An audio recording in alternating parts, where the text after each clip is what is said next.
No, there's no audio at all coming through on your stream.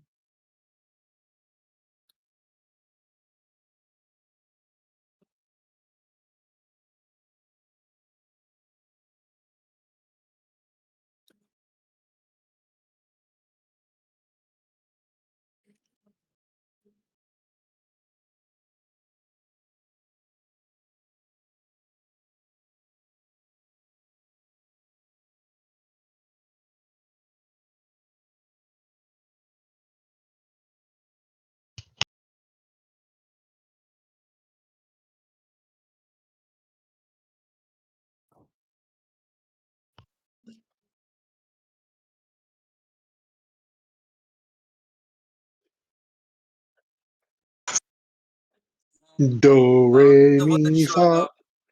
Oh, yep, yeah. For some reason, it's showing audio when we talk. That's weird.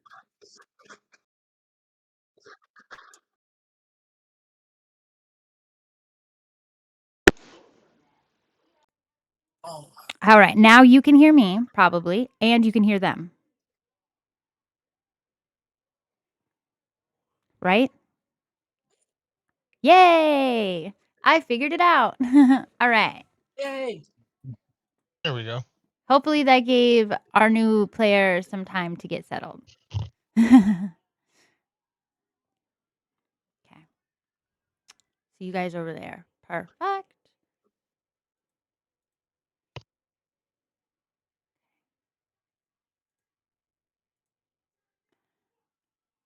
All right. Hi, everyone on Twitch. Now that you can hear me, what's up? Oh, why did that pop up? Go away. All right. We're on session 2 of our Dead Like Me campaign. We also have a new player. You'll get introduced to him. You can say hi if you'd like. Hello, and introduce everyone. yourself if you'd like, and what you'd like to be called as well. Yeah, so my name is Gio, but I typically go by Sabian online. So you're welcome to call me whichever of the two. I don't mind, and I'm excited to be here. Wonderful. And then eventually I'll just call you your PC's name. Sounds good. Okay, let me just move you guys over here. All right, so we're gonna jump in. The map link, Sabian, is in chat. It should be, if you guys could help him out. I'm pretty sure it's under VTT link. Yeah, it's Kinda the like very that. first one under Alt Fridays VTT link. Thank you. All right, and then you can join. Hey, if you're watching Twitch, guys, playing, my map shows stuff that you shouldn't be able to see, so don't look. Oh, okay. I'll definitely put that in the background then. Thank you. I appreciate it. I still want the support. Immediately going to Twitch. Right, yeah. Dun, dun, dun. No, I trust you guys. I just do put it up alerts so I for- can only appear at least for now. I watch the I chat got my when I map play over with it. SETI, but I don't cheat and look at the map. It's also really small on my phone. Okay. All right. That's what So, let's do a little recap. Does anybody want to do a recap, or do you guys want me to do the recap? I don't remember shit. I don't know. I don't know shit about Buck. I think he means he would like you to do it. That's, I think, what he meant to say. Wonderful. I can do that. All right. Well, let's start off with the big one. Everyone died. Well, almost everyone. We got one more to go, but yeah, we met all of our fine players at the beginning of our story and the end of their stories. Well, they're living ones anyways. Now they have all been thrust into the life of a reaper. They don't really know a lot that's going on. They just got introduced to it. They've been moved into their new home called the Crossroads Tavern.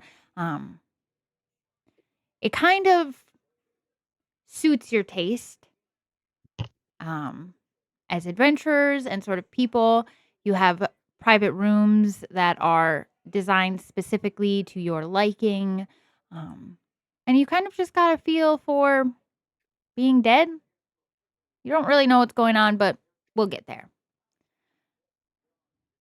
So, when we left off, each one of you had gone into your rooms for the night.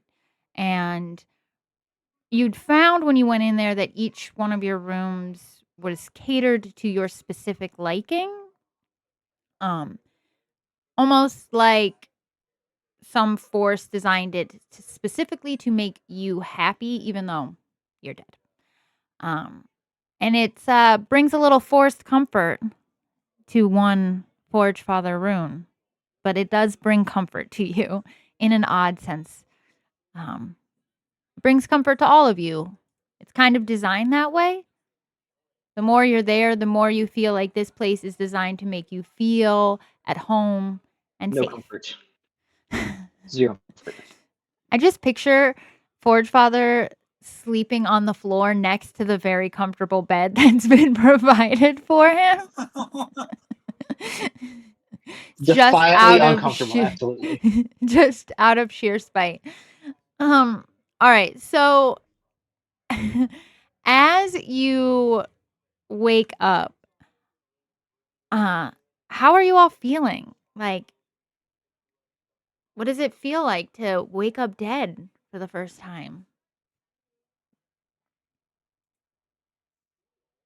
Definitely don't feel like $1,000,000.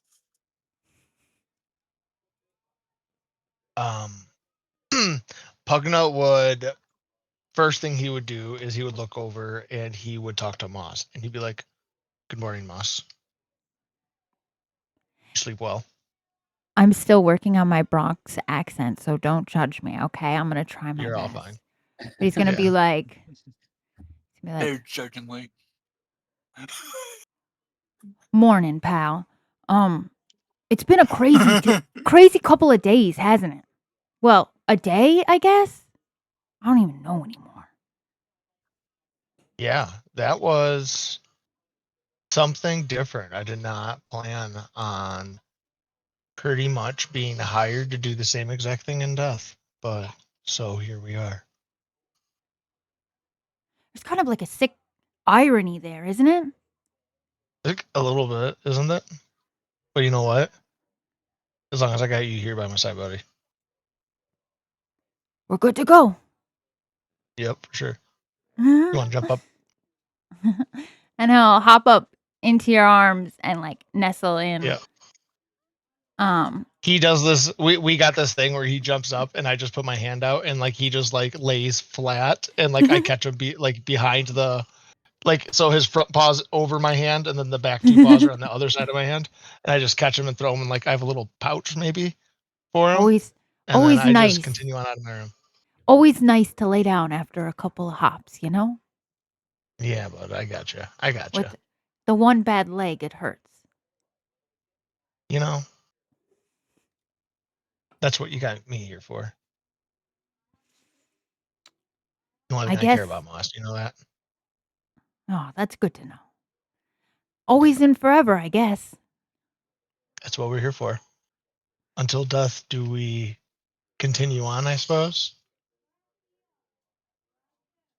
I guess let's go to work then. Yep. I'll fish out a little carrot and I'll hand it to him, and I'll start down the stairs. Start my morning. Fantastic. All right, how's everyone else feeling?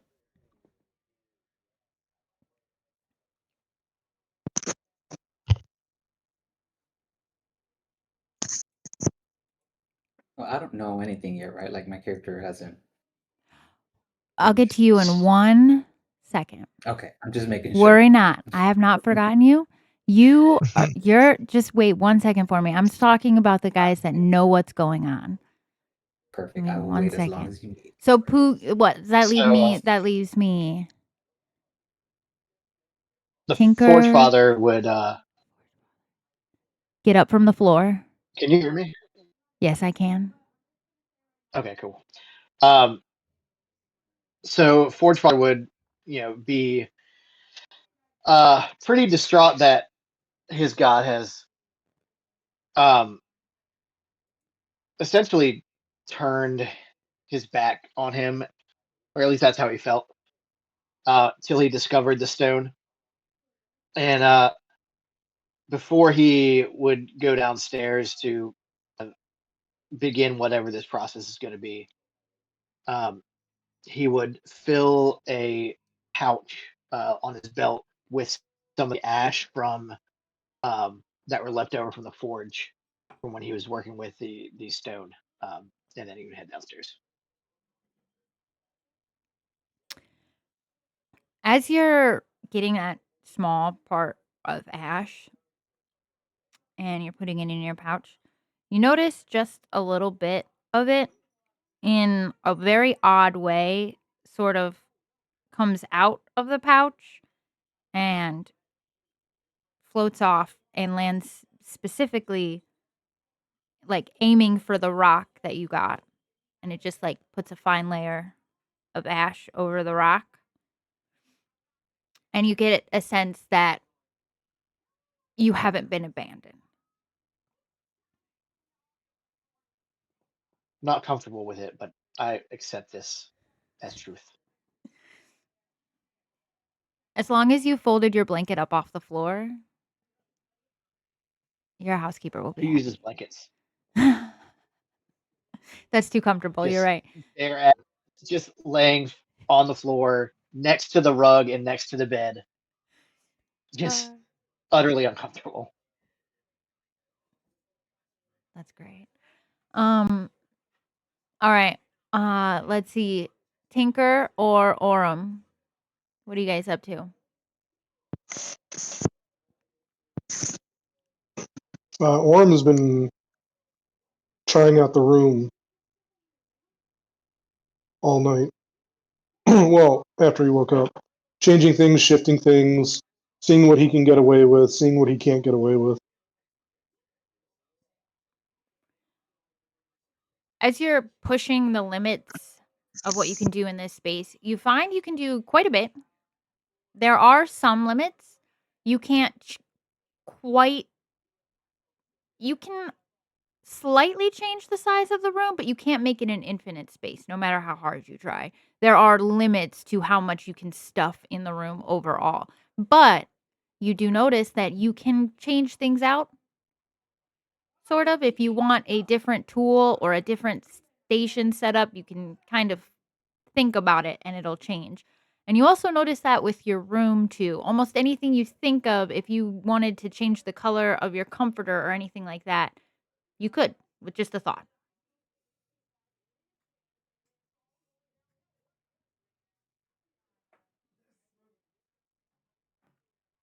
Suppose he'd head downstairs afterwards. That'd be beyond Pugner right now. Now I He's so want focused on Miles. That's all right. Real quick, Orem, before you leave, can you make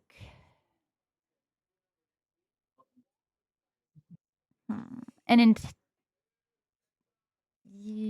let's see. What would it be? A wisdom save.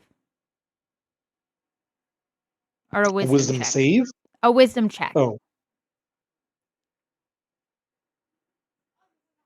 I just want you to 14. Do you remember when, as you're leaving, like as you go to reach for the door handle, you remember that that room came with a note? Oh, he remembers. There's nothing there at the wall on the wall. There's no door. There's nothing. Just on the other wall. There's a door to a to the lavatory. That So he you made an installed. effort to make sure it's concealed, though. Yeah, there's nothing there. Okay. Just checking. So you head downstairs. All right, Tinker, what are you doing?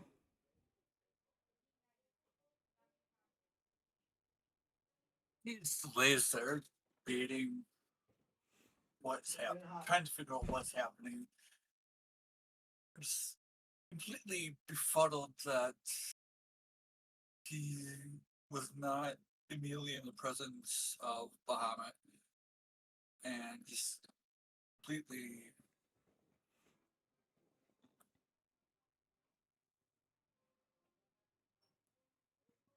just seems like he's not in a conscious mindset, I guess is the way you could put it.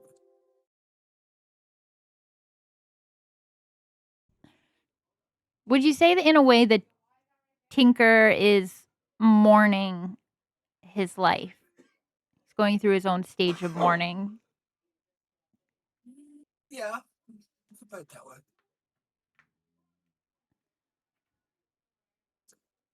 He just refuses to give up. Doesn't want to get out of bed.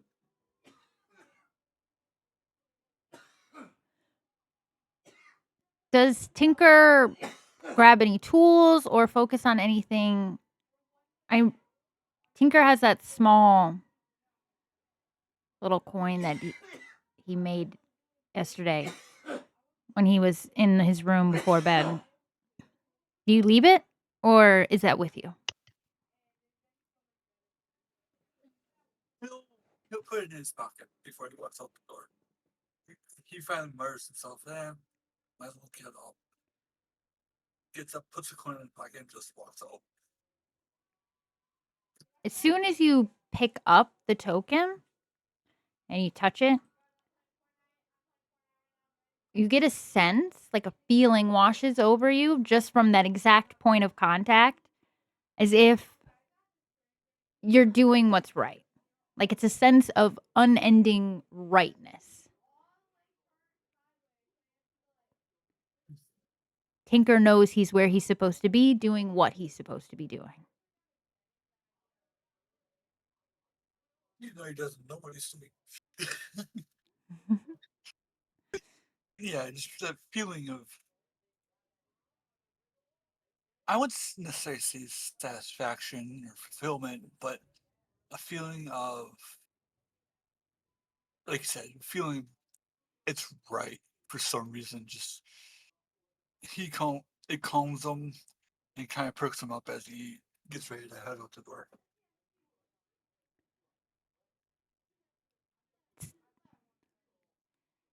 As you're going, I want you to roll as you walk out of your door. I want you to roll a perception check for me. Yeah, 20. Okay. You are going to notice some odd sounds coming from the stairs. If you were walking out of your door, they would be to the bottom of the map, going up to the next floor. Now, you know from last night that is where Alizara went up. And that is where her room is. Do you go and investigate it, or do you just assume that it's Alizar? Curiosity's gonna get the better of him. He's gonna head up for it towards it. Okay. So I'm going to cut away from you for a second, and I'm going to go to our new Yep, no player. worries. So Okay. now tell me if I'm pronouncing it correctly. It's Vitero, right? Yeah. Okay. So when you wake up, you are somewhere that you recognize but don't recognize. Vitero has his favorite bedroom, the way that he would decorate and how he lives. And you wake up, go ahead and describe to me that room that you wake up in. That is almost exactly like your room, but just slightly different. So the room would be a somewhat dark chamber,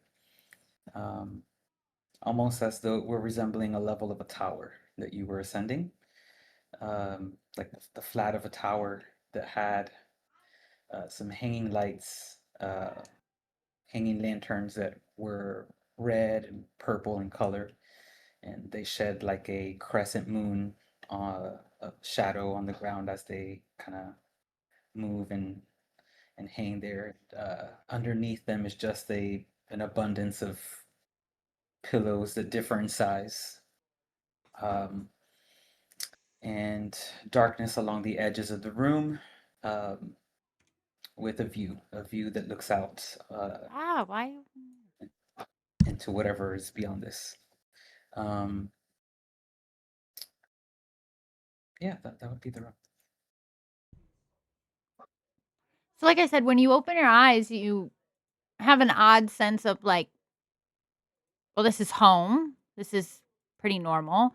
But also another like underlying sense that's not quite right.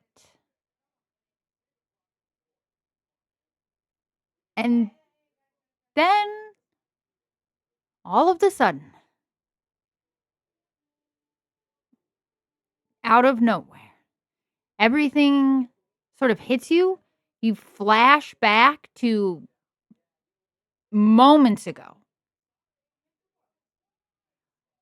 Before we meet Vitero, what is the kind of life that he's living? What is he doing with himself? How do we meet him before he gets to his death? So Vitero lived a life among his brothers in the monastery and the Order of the Broken Ones, and they saved his life when he was enslaved, and he was set free by the monks, and but Vitero had nowhere to go. He followed them, and they raised him, and showed him their ways. But Vitero um, never really fully aligned with the way the monks operate and the order. So he acted more as an agent of theirs, and kind of did a lot of their dirty work. So he was sent on many missions that involved getting the hands dirty. Um, but before that, he was in the life of the run. Really, he was running away from his father's coven, who uh, were disliked his father and us children, and then enslaved to later be sold off. But so he's always just kind of lived his life with no true purpose, just living on to the next day with hopes that one day he can be reunited with his family. Uh, but a dark life, if you will. No, he hasn't experienced a lot of joy.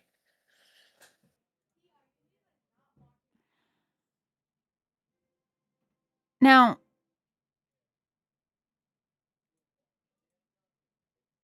Vitero does in a he does for work. What does he do for work?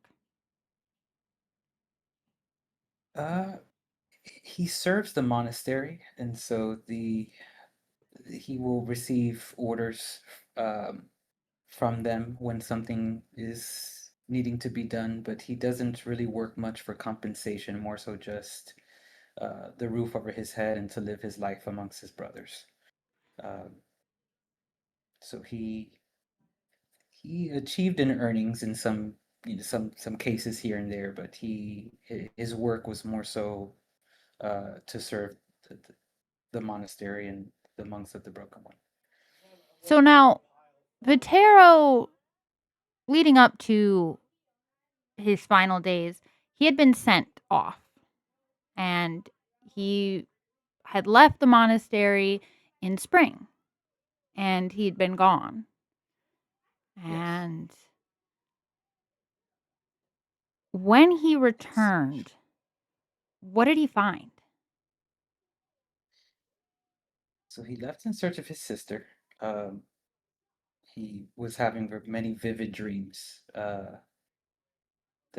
which gave him the impression that his sister may still be alive. They escaped together when his father's coven turned on his father and his family. Um, but they were enslaved, and his sister was sold off to a different family. He had a lot of dreams, and so when the monastery sent him out, he took some time in addition to the work um, to try to find his sister. But when he came back, uh, the monastery was in flames. So he came back to Burning. find his brothers Burning. burning. And the halls that you knew, the home that you've known for so long, these people that you've grown up with, everything is in ruins. There are bodies laying everywhere. And it's no longer the peaceful place that you've known for so long. And suddenly, as you're searching, just trying to find anybody you can who's still alive, you do find one person. And that's your mentor. And he's telling you, you would think, perhaps help me or we can get out of this together. But instead, he's telling you to run. Get out of here. Because the enemy is still here. And does Vatero run or does he try to help his mentor? In that moment, he would have tried to. He would have tried to help his mentor, but in that very second, it was an assessment of the words he just heard.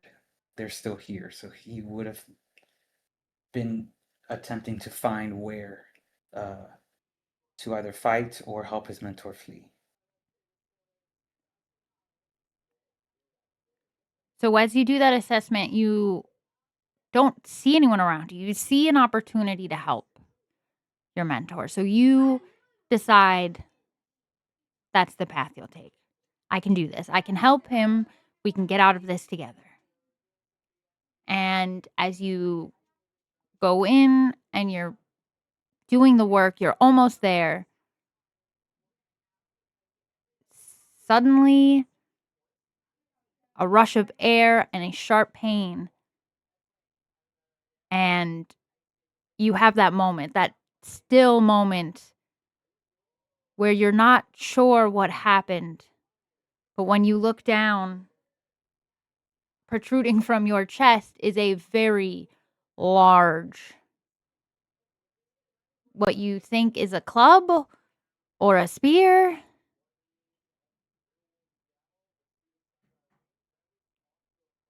Yeah, a spear.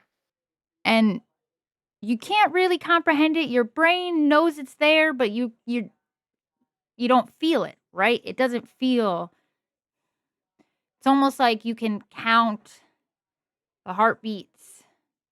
You can feel your body slowing down, but it doesn't hurt. The pain came after It's the realization. a very subtle pain.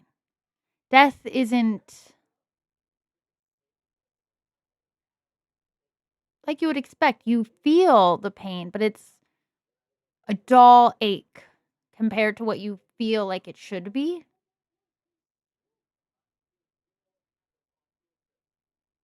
And as you're trying to process all of this, you hear laughing behind you as you fall to the ground. And you know you're bleeding out, you know you're dying. You hear that laughter, you hear the voices. You can't make out their faces, you don't know who they are. Suddenly you feel someone kick you. Perhaps you hear the words burn it. But in that moment, you're back in your room. Well, what you think is your room? Do you do anything?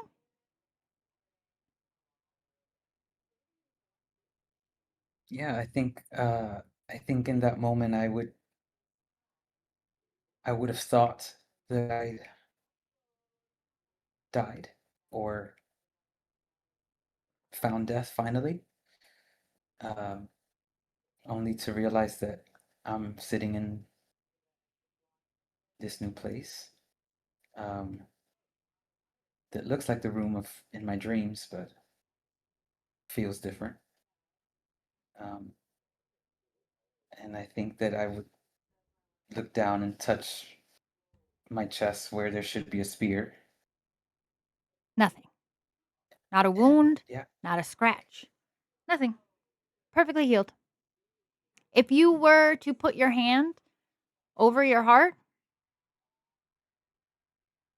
you wouldn't feel anything?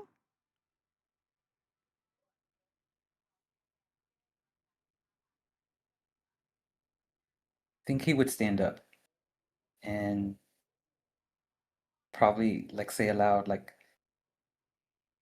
I I do not understand I sh- what is what is happening.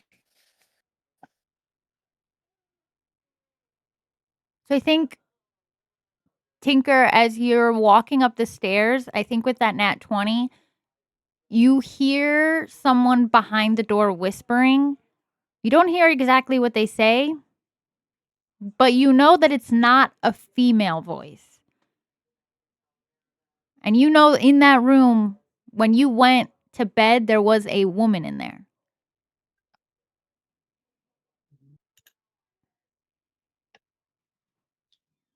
Would I hear him coming?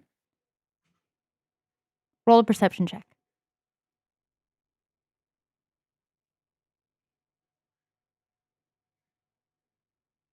Perception. 15. I think you would hear footsteps, but you wouldn't hear. He's not talking or anything or being loud. But you definitely perhaps know that someone is outside of the door that is in this room. Because there's a door. Maybe an oddly placed wooden door. I I think in that moment I would quickly make my way to the shadows. Do you do anything, Tinker? Which room was he in? I'm sorry. I can show you on the map. He is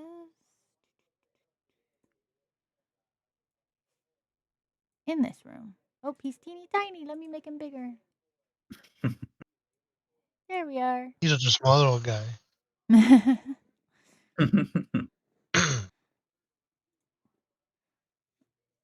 But he is in this room. The door is a little bit up past like the desk area. And you heard a male voice in there.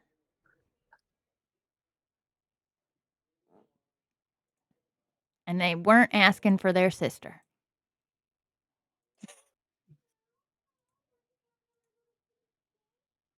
Uh,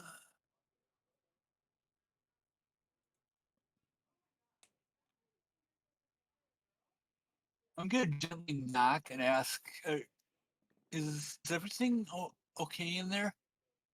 Um, You would definitely hear that. Okay. Um,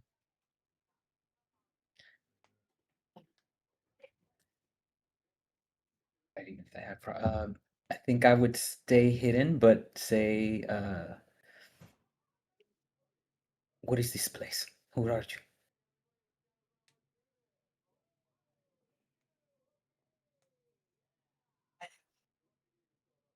I'm um I'm not I'm not even 100% sure myself.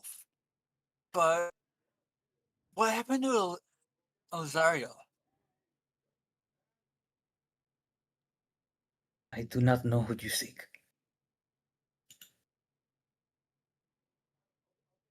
Step into the light. Where? I swear she came up to this room last night. Maybe maybe it was a nightmare and I just haven't woken up yet.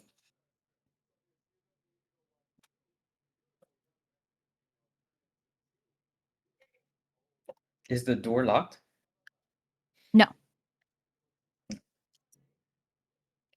Nope. Either the door's still closed. You're talking through the door, but either one of you could open it at any time.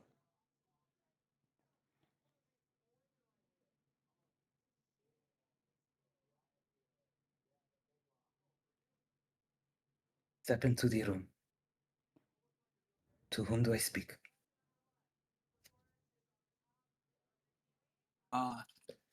He walks in and he's like, you're just completely shocked. Like, what the hell is going on? I swear Lizaria came up here last night. But I'm Tinker. Vitero. Who are you? Daryl? I'm Vitero, but I do not understand why we are here. How did I get to this place? I haven't really figured that out myself. I was expecting to wake up in the presence of Bahamut if I died, which I'm pretty sure I did. Unless that's part of the nightmare too, and I just really haven't woken up yet. I too remember my death, but this is all very confusing. I don't know. Yeah, me too. I'm completely lost. From behind you guys, you're going to hear just someone go, "Oh, I'm sorry. Hey, Vitero, can you go ahead and describe what your PC looks like? I know we can see the token, but why don't you describe for Tinker what he sees?" Yeah. So my character Vitero, he's about 5'8", if you will, 5'8", 5'9". He's got brown skin, but it's got like a paleness to it, and silver glowing eyes. Hair's wavy, probably about to my shoulders. And I'm wearing like robes that have some like dark robes that have a bit of a hood on the top, which is kind of covering and casting a slight shadow over my face. And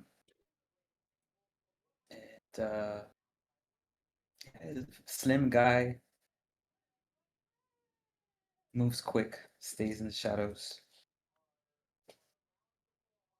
That's what you'd see.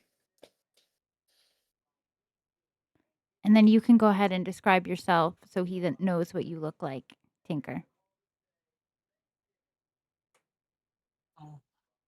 He's short little, maybe 3-4 foot gnome. He's He has 2 daggers. On the token, it shows the shield, but Sam didn't update that yet. I do have a new He token does. for him. I updated the slideshow. I'll update the token next time. Yeah, no worries. Like I said, if you didn't get Hold to it, on, you I didn't can get do to it now while you talk. But you can definitely tell he's a rock gnome. Very rocky features.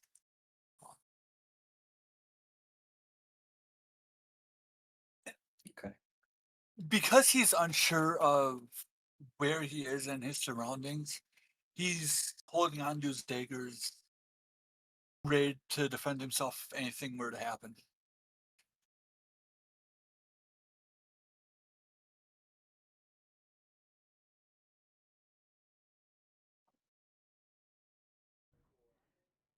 From behind you, you're going to just hear a little exclamation. And she's going to be, "Whoop! Oh, ha." And you're going to see just the cutest little halfling woman, elderly, looks like she could just be your mom or your aunt or your grandma. Super friendly looking, very warm and welcoming. And she pops her head in and she goes,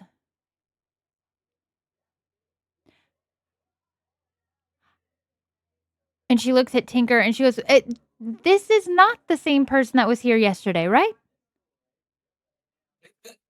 I don't think so. I could swear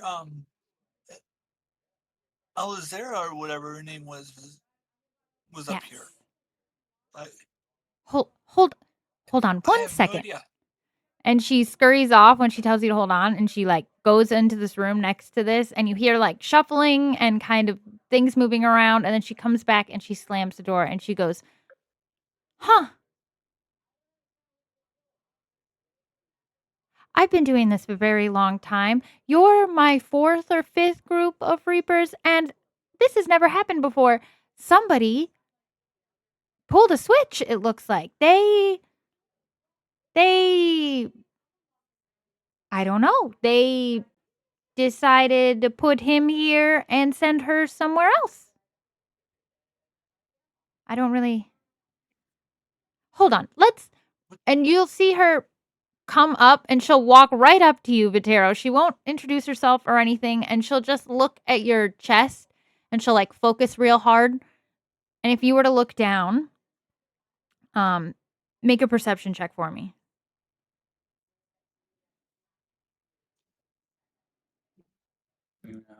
First, 14. She's looking at, and if you were to look down, you could meet where she's looking what appears to be a sort of silverish thread type thing.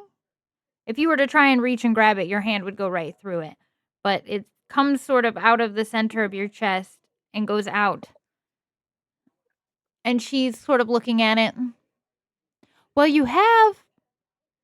let's follow that. Come on. And she'll like grab your robes and she'll start tugging you along. Come on, Tinker. Breakfast is ready. And she'll pull you down. And you guys will go all the way down to this map over here. We'll move you over. Boop. There you are. And I'll move you. Just give me 1 second. There we go. Yep. And you guys will come down the stairs here.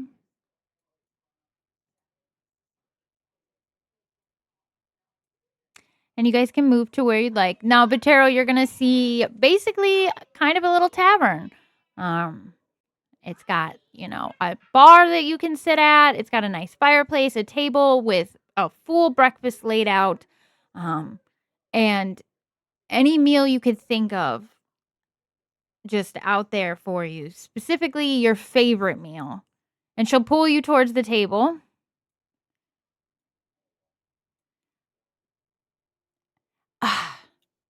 Oh, she's not down here yet. Adelaide! And she'll just like go back up to the stairs and she'll disappear for a minute. And you'll hear shuffling as she's scurrying around. And then she'll come down the stairs with another woman that you've never seen before. With all the rest of you know as Adelaide. And she's tugging her along. And she's going to pull her right up to you. Hi. Who are you? I think Vitero will take a few steps back. Who are you? Why do you question me? What is happening? Why am I here? Oh, you're dead. Did no one tell him? You're dead. Normally I would meet you. Don't worry about her. She steals souls. Orem, you're not in Avernus. You're dead. Hi, I'm Adelaide, and you are? I am Vitero. Vitero. Fantastic. Hold on a second. And she'll look down, and you'll notice that same thread, if you were to look down, connects directly to her.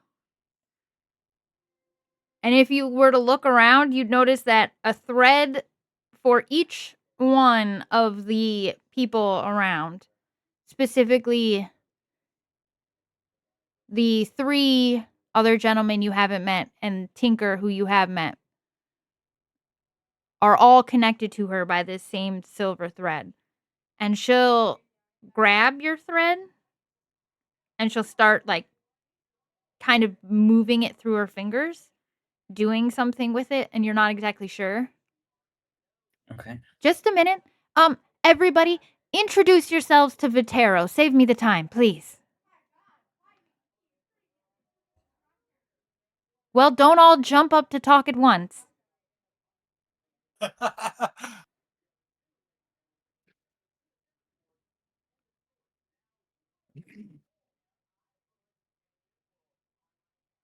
think in the meantime, I would be like running my hand through this thread, see how it interacts with my hand, and Every time you try to touch it, your hand just goes through it. You can't, no matter what you do, nothing happens.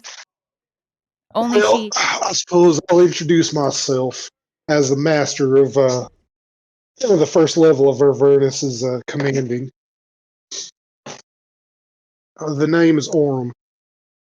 I'm a apparently former scholar of the Netherese Empire, and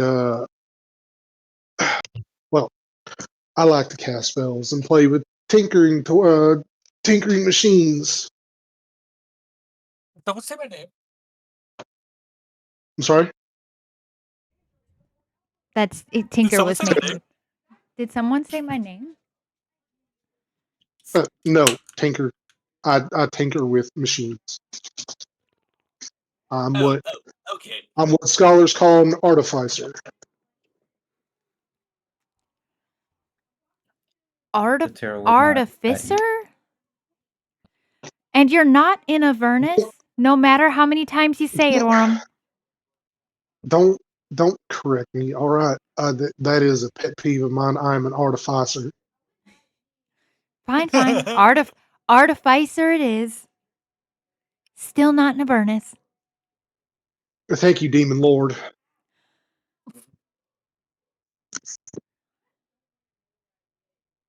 All right, well, there's 2 more of you. Go on.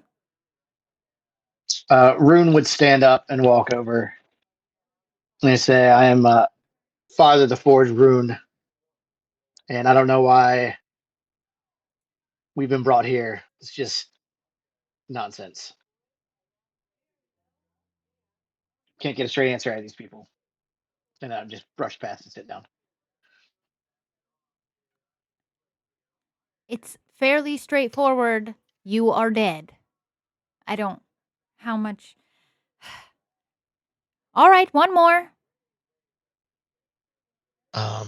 Sitting at the table across from where Forge Father would sit down, you would just see this elven man. He is scarred up, has a silver hair pulled back into a ponytail. Not much as technical armor, but looks old, but not like old, not old for an elf. He'd have a small rabbit with 3 legs and a stub sitting there, probably eating like a small salad next to him. And he'd just look up to you and go, "Hey, name's Pugna," and then continue eating. Vitero would offer a nod.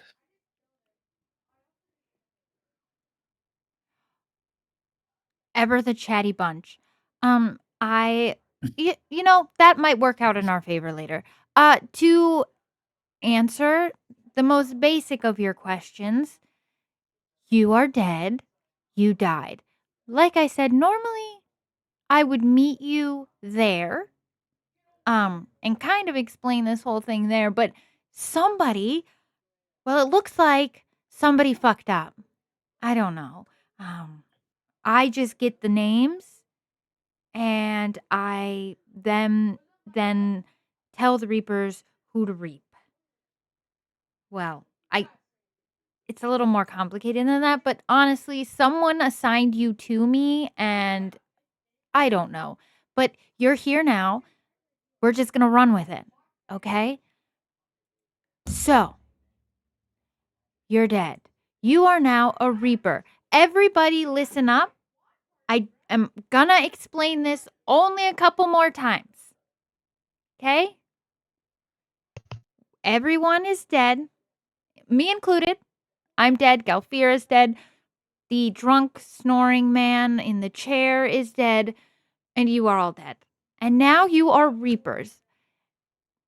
Today, we're gonna do some reaping. We're gonna learn that part of your job, which is really the only part of your job other than some very basic rules. Okay? Listen up because there's only 2 and they're the most important. You can't kill you can't kill living people intentionally unless they're attacking you. If you go full serial killer with it, bad things happen. Okay? And then the second one is you're not allowed to kill other reapers. Okay? No stabby each other. Looking at you, Pugna. And she'll wink at you. No stabbing each other.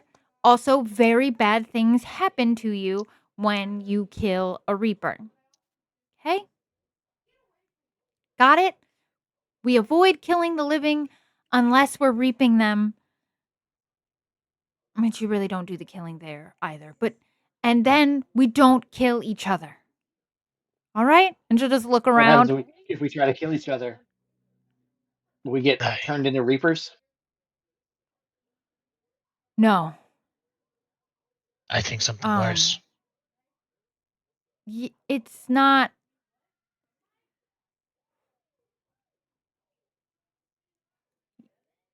You'll just avoid it. It's bad. Very bad. Where's Bahamut? Where is he? Yes, where is Bahamut? I don't know. I assume his domain. Well, Where why does am I he- not there? She just start rubbing her temples. I Reaper. keep telling you, she's a demoness. I think that was in the You know, if I itinerary. was a demoness, Orem, this would be a lot easier. Okay? Tinker, you will get Maybe you're to just bad at being Bahamut. a demon. Go ahead, Pugna. I said I think that was in the itinerary. All right, well. Tinker, Bahamut, you'll get there when you get there, okay? It's like, you know, you lived life and then you died and then you took a detour. Hey, you made a left turn at the crossroads of death. And instead of going right to Bahamut, you went left and you'll get there when you get there, okay? Just I thought this was the crossroads. that's what they call our tavern. I don't, you know, this is suited for you guys. I personally would have went with a very fancy fort, but something about all of you gave off tavern energy, and this is where we're at. I don't know. It's kind of suited for the Reapers. You don't have a lot of answers. I have so many answers. What do you mean? Can we speak to your manager? No. You're stuck with me. All right.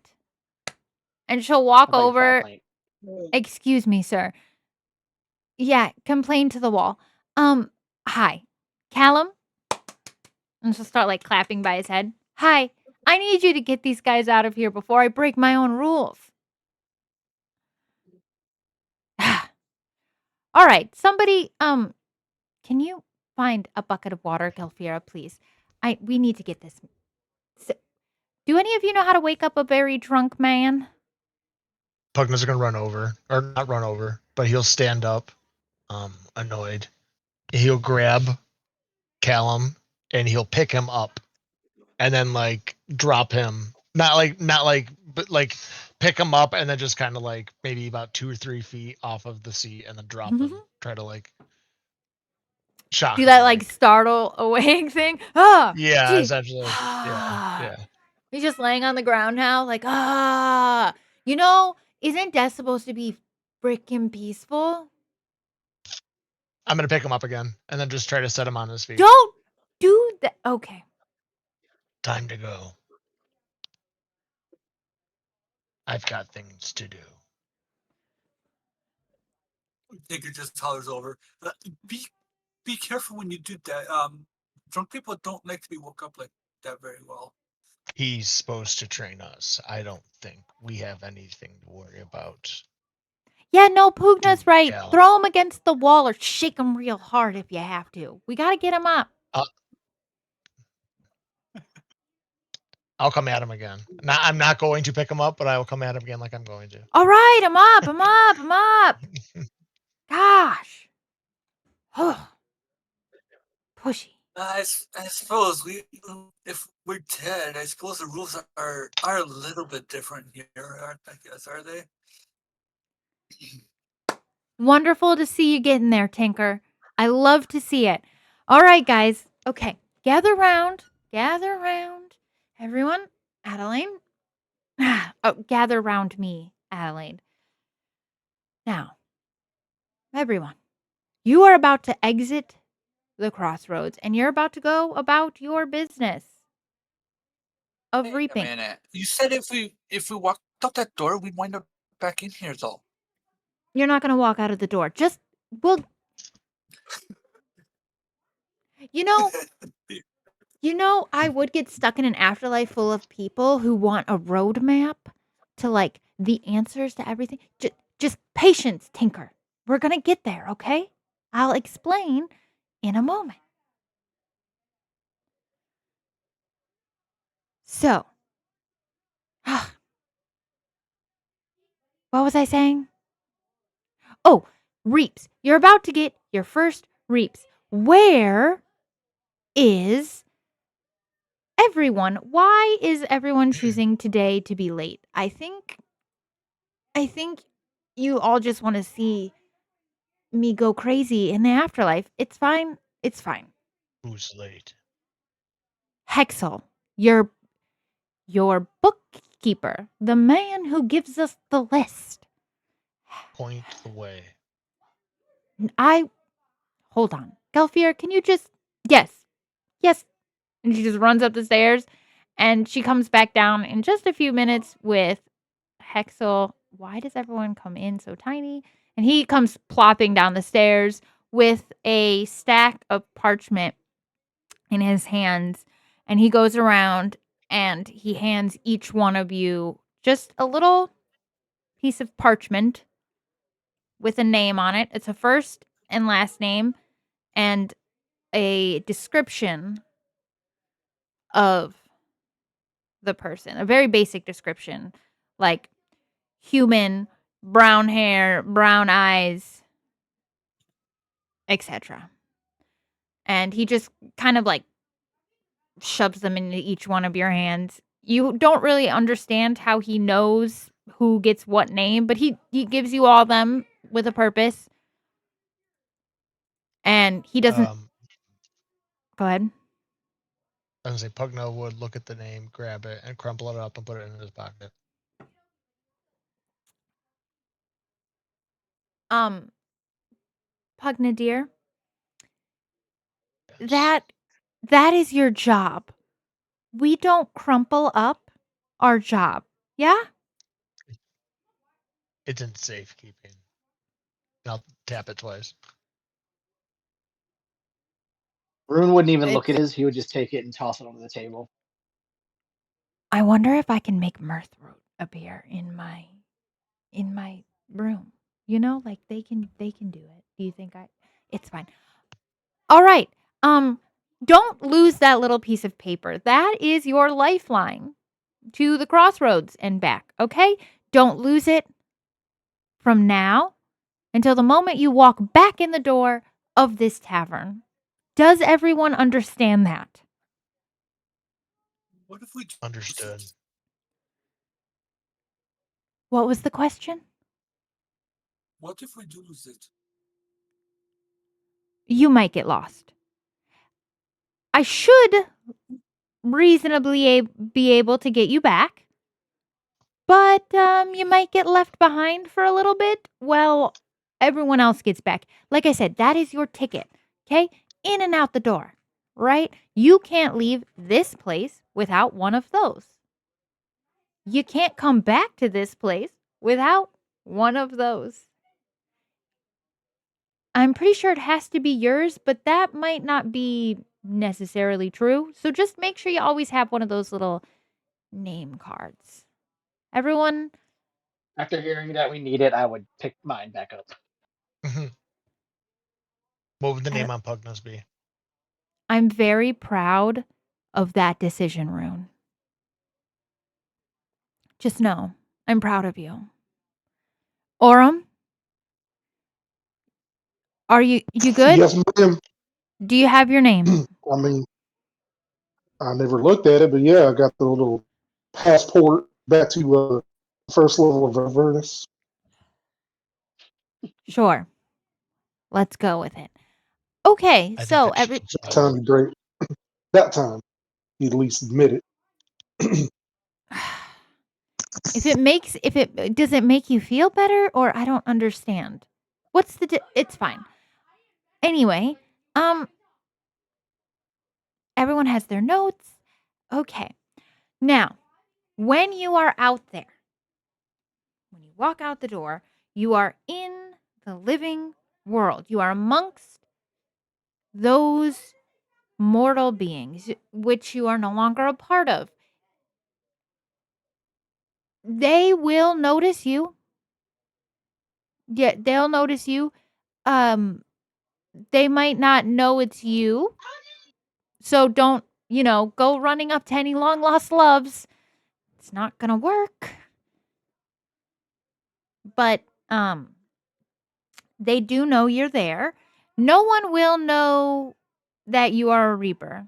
So worry not about that. You don't have to hide anything. And Callum will explain the rest while you're out there. You can go far, but you can't escape me. I'm looking at you, Rune. You can't escape me. You're stuck here, buddy. If you don't come back, I'll make you come back. Okay? And it won't be pleasant. And she pulls on the thread that is attached to you, Rune, and you're suddenly moved from where you are at to about 10 feet across the room. Well, I mean, here's my Awesome. question, Adelaide. If we need this piece of paper to get back, then how the hell you get us back without it? Because I mean, which is it? you are my charges. My responsibility is to make sure you do your job. You get some leeway with what you choose to do in the living world. My ability to bring you back here is sort of like a punishment, a tick in the not so good mark for you. You have to kind of do it of your own free will. If I keep having to pull Yeah, you but you're back, sitting here. go ahead. So, do we actually need this paper? Because you're effectively saying you could just yank us back here anytime you want. But if we lose the paper, we get lost. Please, You can get lost. You'll feel it when you're out there. It'll make a little more sense. You can go. Look, don't try to run, okay? The thread is for you trying to run away from me. You don't get to use it as a taxi cab service for your reapings. That's what the ticket is for. The ticket is the taxi. I'm the boss. And if you try to run away from me, that's when I use the thread. Does that make sense, Orem? You were just a But middle I mean, manager. Go yeah, that ahead. sounds about right. But it sounds to me like we got a ready-made taxi service as it is. You know, you've already got the carriage. We don't need these papers other than knowing whatever we're supposed to do with these names. Okay, well then lose I your think paper and she's see what saying- happens. It's fine. I think she's saying it would hurt. No. I'm no stranger to pain. No, I'm That's saying not You the point. listen. You You can- have a 7 foot tall undead creature ram their fucking claw through your chest and tell me about pain.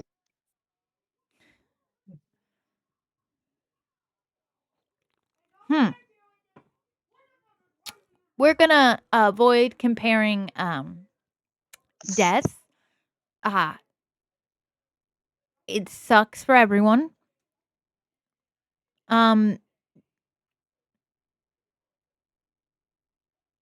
As for the losing of the paper, I invite you to try, Orem. It's fine either way for me. I'll get you back.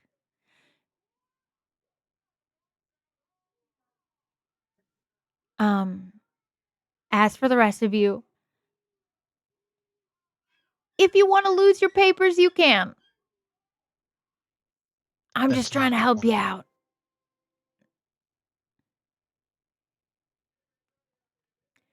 Like I said, the Pug, thread what is What really happens there to to make you sure if- you don't run. What happens what? If you guys What if- try what to hap- what happens? No, what Go happens ahead. to you if we just refuse to reap the souls? I mean, you're probably Oh, betting nothing on our happens to performance, me. right? So No, nothing happens to me. that seems unlikely. I'm good. Don't worry about me. Oh, I'm not worried. I think you guys should get to work. As for the choosing not to reap the souls, that is a choice. Once again, much like losing your paper, I invite you to do it. Well, no, I don't invite you to do it because what happened, the consequences aren't great. I'm sure you'll. And she looks at Callum. He'll explain when you're out there. All right. I think it's time for everyone to go now. Let's go, boys. Please. I'll And grab as you're Callum by like the neck and I'll like lead him out also. A little forcefully if I have to. Yeah, just take your ticket, hold it up, walk out the door. That part's easy. And so, I'll take the crumpled piece of paper back out and I will hold it up. oh, you can keep it in your pocket. It'll do the Okay. work for you. You just gotta like have it on you. Oh, okay. It I was just takes following you. directions. Yeah. I'm still a little drunk. We'll get there. I could smell it. Smells good though, doesn't it? All right. Look, man, at least one thing the afterlife provides is some good fucking booze. And he'll just like fall out of the door and you'll see him disappear. I'll follow suit except soberly and standing. Adelaide just looks at the Being rest of that you. last time, Go. Out the door. yeah, being that last time, Rune walked out this door, he ended up at the bottom of the stairs. He's gonna very tentatively like walk out, see what happens. As you picked up the ticket off the floor, right? Yep. Then you are going to disappear as well. Okay. So, as you guys step through the door,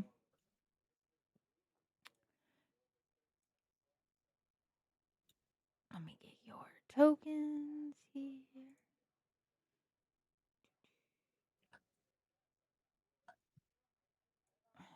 you are going to pop up. I'll make you a little bigger. Why did they make you so small? It's a glandular issue. It's because it wants to hurt my heart every time I do it. Let's see. Rune. Put you all on there, and then I'll make you bigger.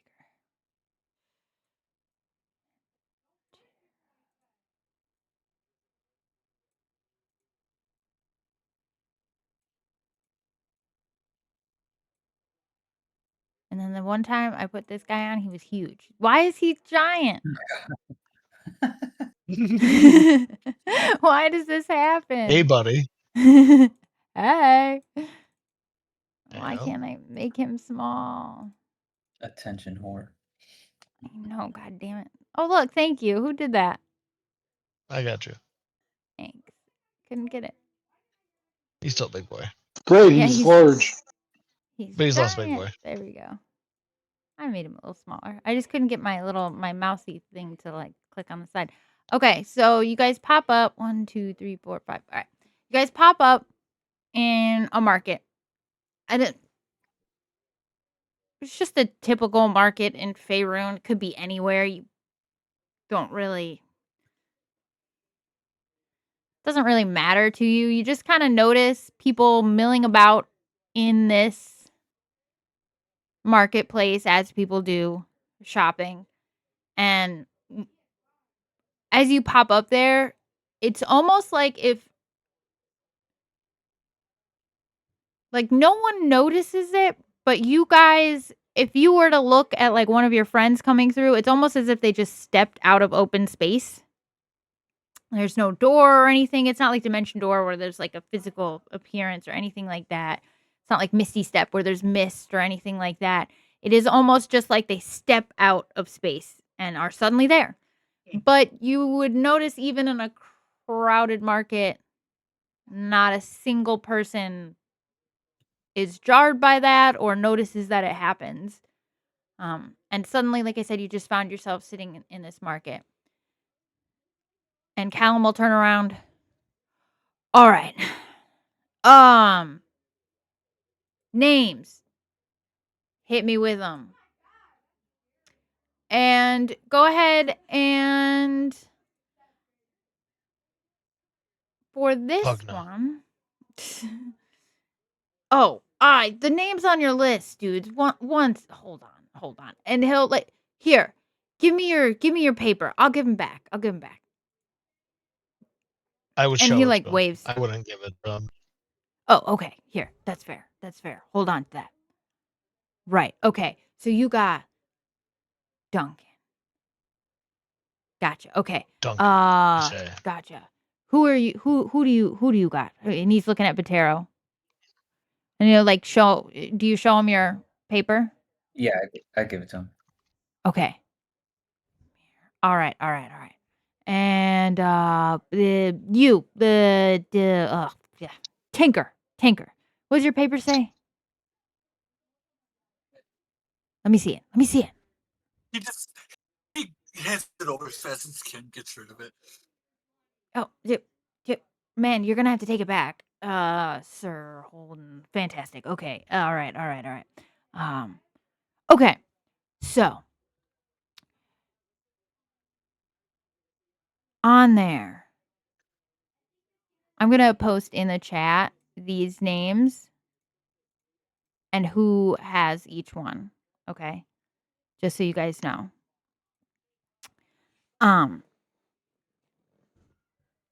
So it looks like only some of you Another have idea, you reached could here. just, What? if you want, just so not everyone knows who everyone has, you could just put them in our backstory channel too. Yeah. 1 second. Will do.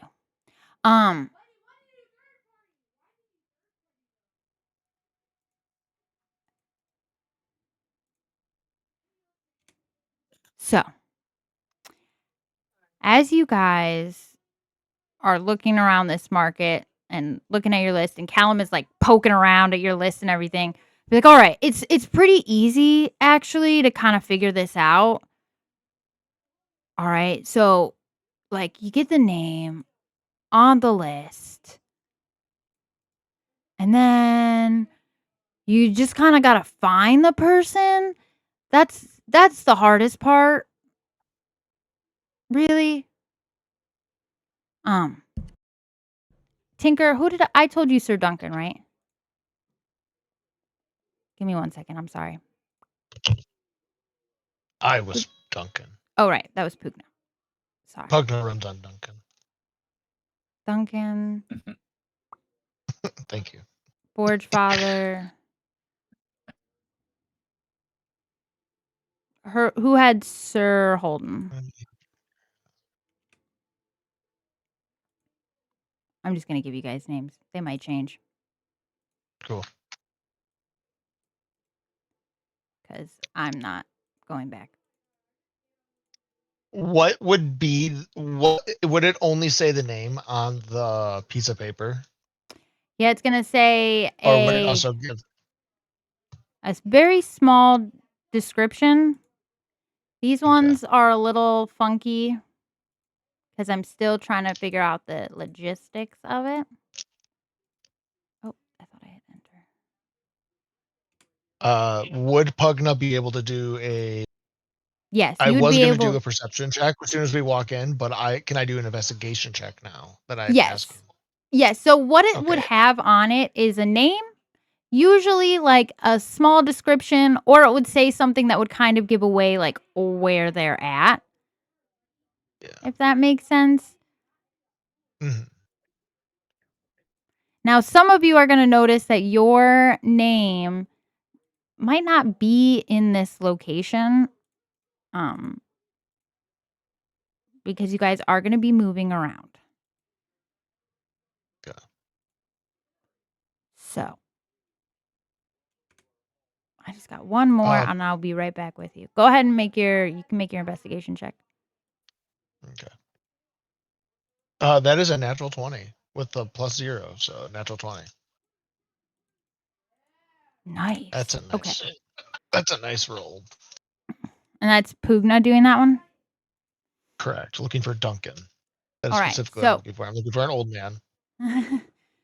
So you're looking around, and so I'm going to assume that you're walking just kind of through the market, and you guys can walk freely through this market.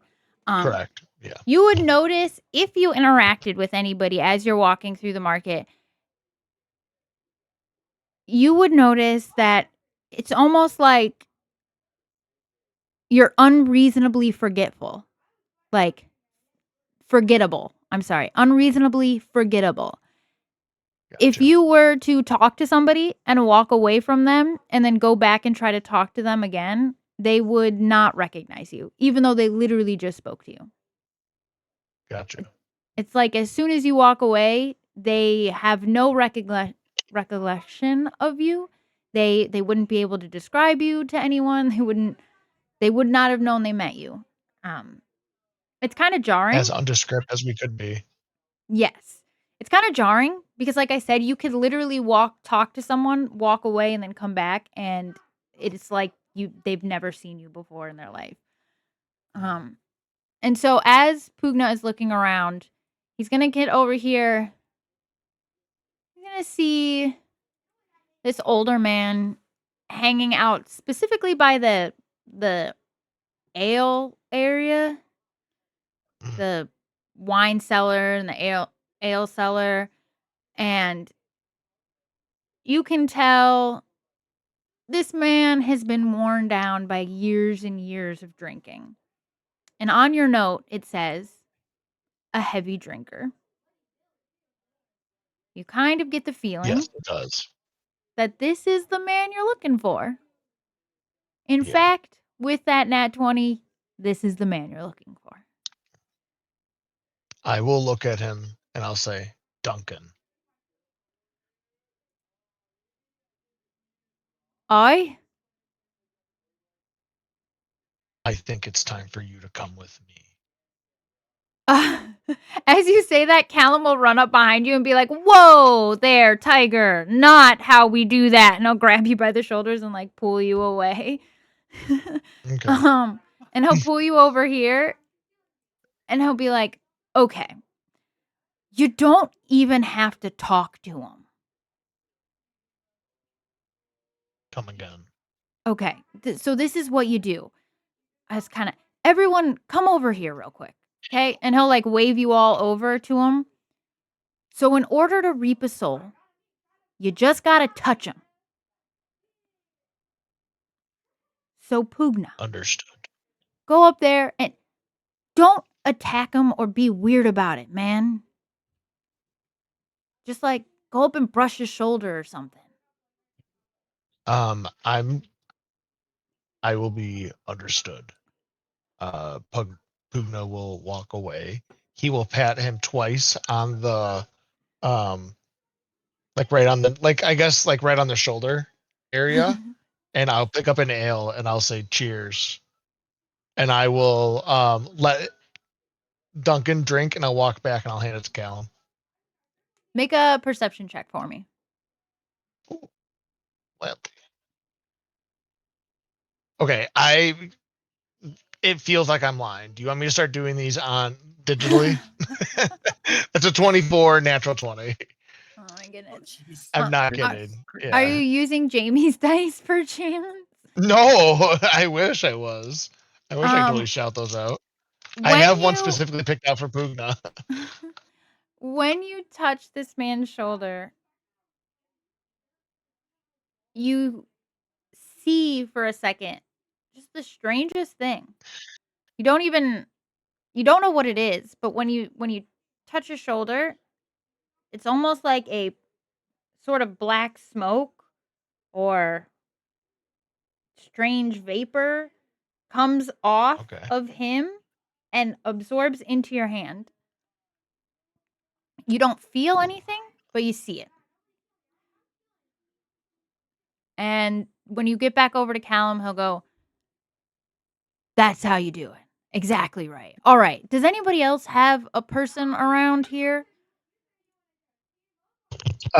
Rune would look around and he would see the butcher's counter with a creepy old dude standing next to it, staring at a very much younger than appropriate woman. And I would say, I believe this one's mine.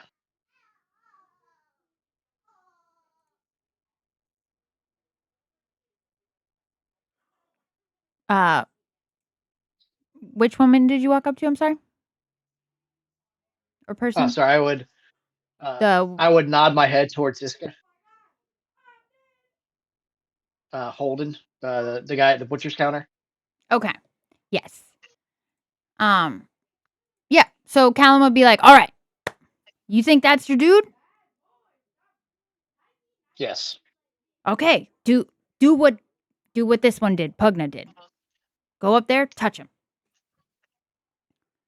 All right. So I would reach into my pouch, just like my thumb, and I would just walk up beside him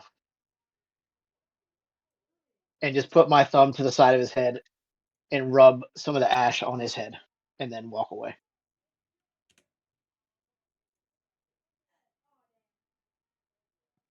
All right. And then when you get back to Callum,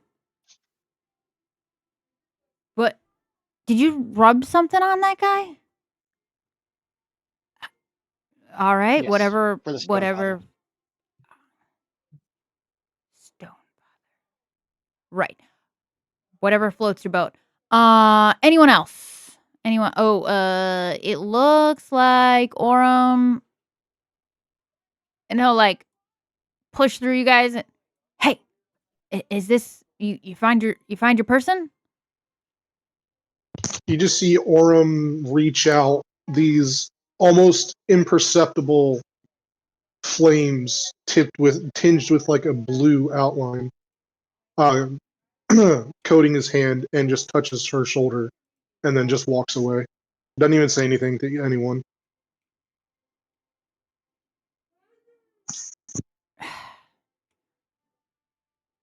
Callum just walks behind you. Super personable guy. All right, cool. Sorry, I didn't mean to move you. All right, Yeah. hey. Don't let that happen. All right, 1, 2. The other ones aren't. They said something about a library, didn't they? Mhm. Yeah, I think we're good. All right. Okay, so now we wait. And Callum will go and like find a little corner and I'll plop down. Yeah, we just gotta wait a little bit. Gotta wait for them to, That's all. Yeah, we gotta wait for them to die. It'll happen. Hold on. What already did. I'll slip my mace out and I'll say I can always hurry this along. Didn't you hear the rules, man? You're not supposed to kill the living. Hold on. Just wait. I want to see. You're in Turn the around. dead, so I'll go sit next to the guy that I just. Okay. And I'll Or just drink. are you still standing where you're at on the map?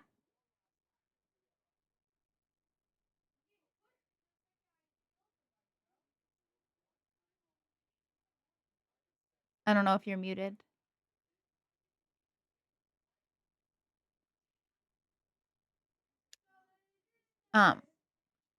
So I need Vitera. Well, actually, all of you can make perception checks for me if you like.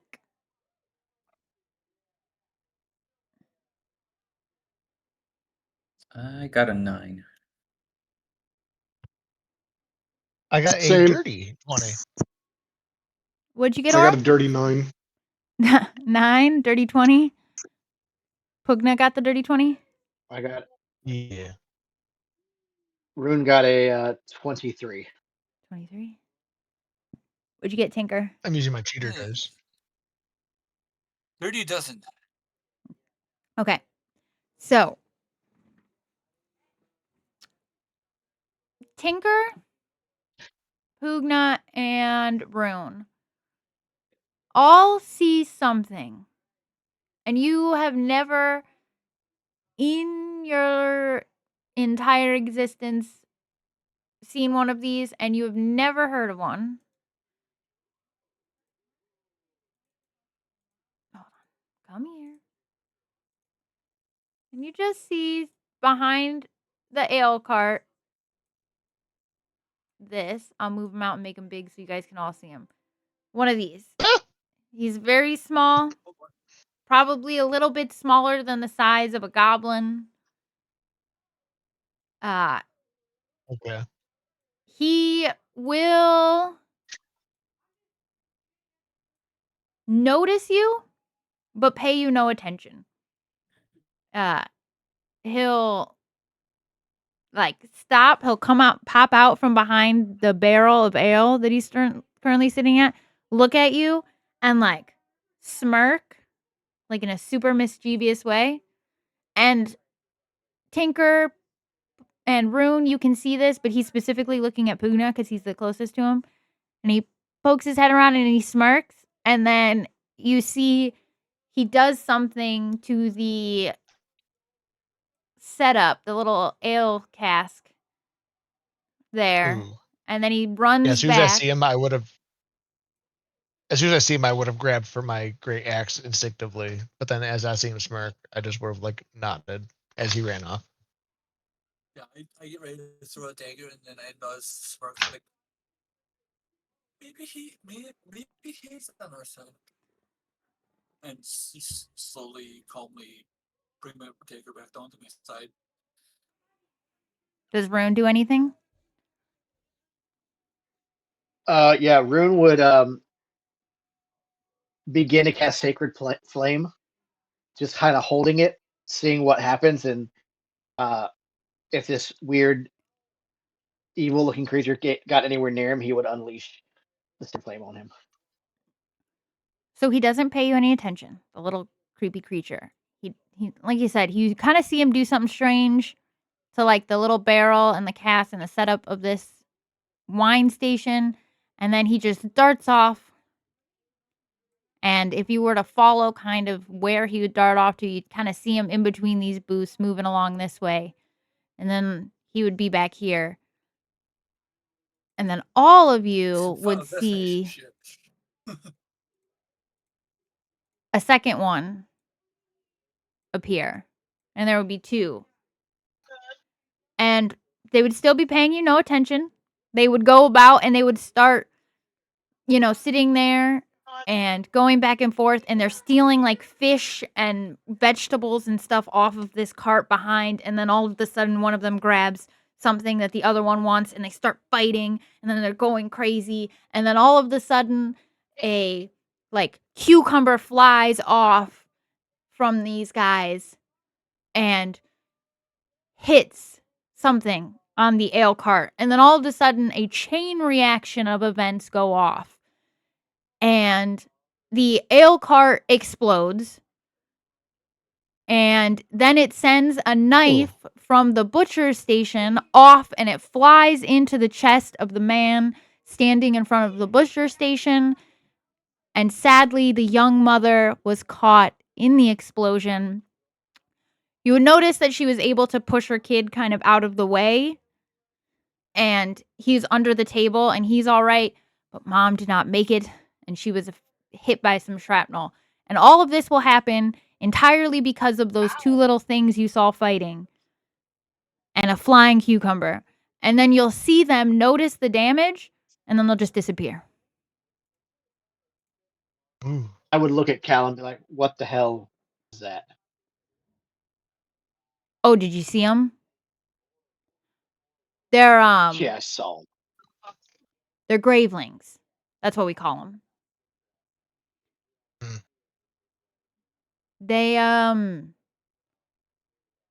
They got a thing for causing death. I don't know. Anytime they show up, people die.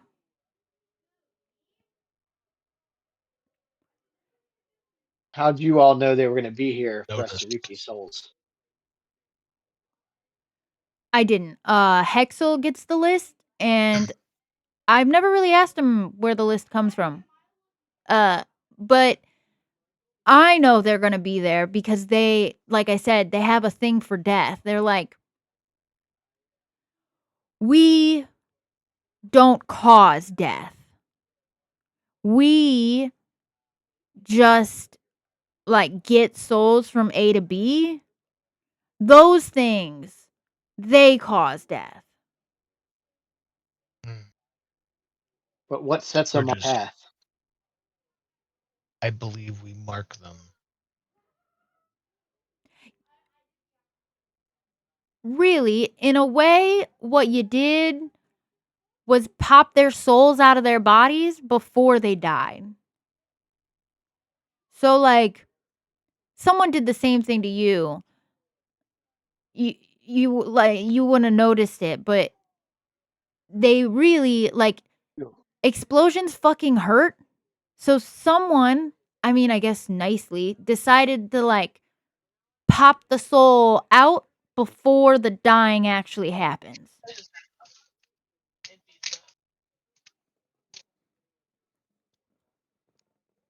So we were This seems soulless very- at the moment of our death. Yeah, and your soul is connected to Adelaide through your thread. That's what that is. That's what happened to your soul. Their souls get connected to the crossroads and then they move on. It's So a whole she's thing. the one that. Go ahead. So she's the one that put the collar on us. So this is our soul leash. Someone put the soul leash on you, but someone else put it in her hands. And you'll just see him take a flask out and start drinking. And now you see why I Where is drink. yours? Man, I tried to I would kill take the flask from myself. his hand. Man, I tried to kill myself. Like I tried to get myself off this mortal coil, and then some asshole decided, "No.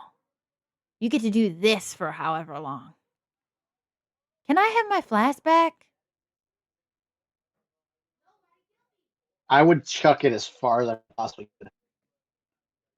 Can I stop him before he does that? And so, what is to I wouldn't stop us stop. from killing I these would throw it. creatures? Killing Yeah, what? I would try to stop you before. Oh wait, you're on the other side. Never mind.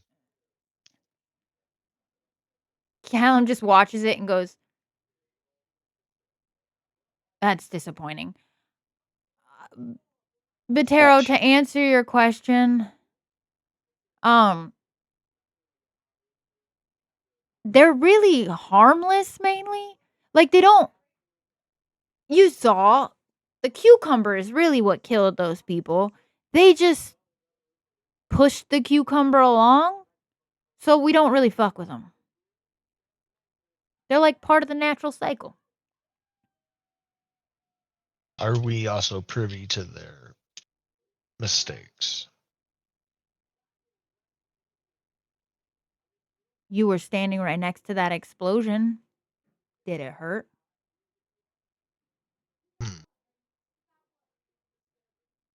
I understand.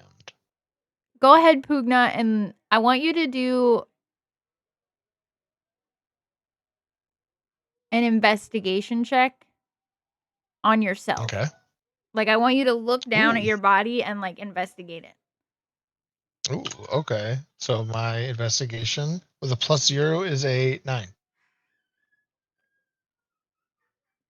When you look down, there's a piece of like shrapnel just sticking out of your stomach.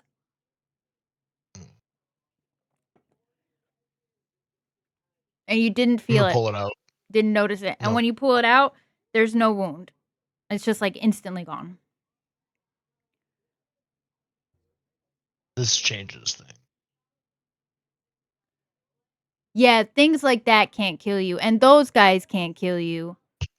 I mean, there are things around that can kill you, but hopefully we don't run into any of them. All right. So why do Looks you? like. Go ahead. So you found no meaning in life, and you find no meaning in death.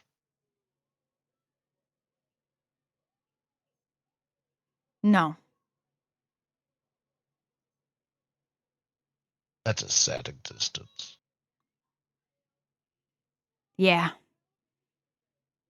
He just pats you on the shoulder, and now I don't even have booze to make it even just a little less sad.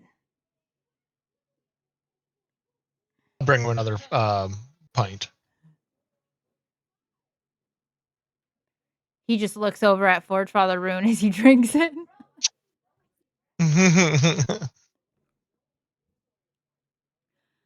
I am.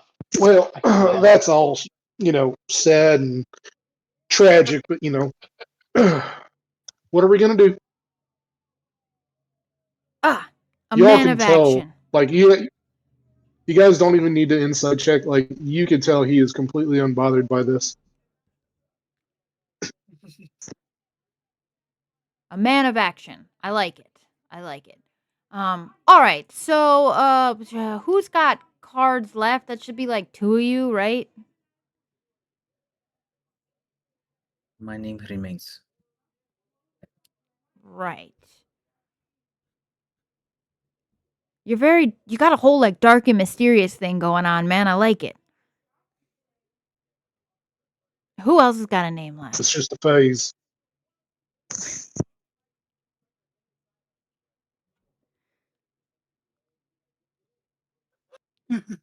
He gets him. Ah. So. All right. So, yeah, mystery boy, come over here. And Callum will like wave you over, Batero. And when you come over, he'll go, just think real hard about that name for like 10 seconds. And it should work. Taro's gonna flip the paper over, read it again, So as And you're just take, reading like, it, exhale.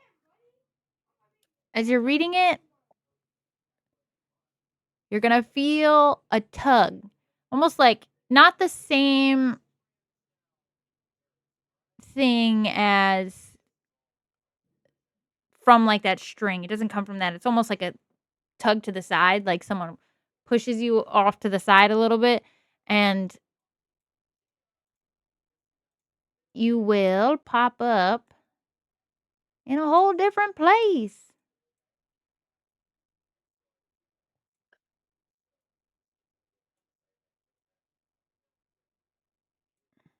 And all of you will feel that same sort of like Ooh. tug. I'll put my hand on Moss just to double check as we get tugged. Moss is there, and he's like getting a little motion sick with all this moving around. That's something you haven't felt before, Moss. You've been by my side for quite some time. And you know things get a little shifty.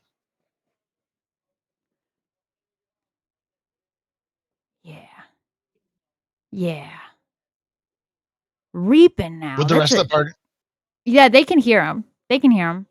Oh, okay. Okay. Yeah, it's almost like he's talking like a normal person. And Callum, Okay. completely unfazed by the talking animal. Are the rest of you, what do the rest of you think about the fact that this rabbit is 100% talking and you can all hear it? I mean, I saw little gremlins kill somebody with a cucumber, so at this point, I'm not not that surprised. But he's an archmage or former archmage for Mageocracy. There's no oddity in terms of talking pets.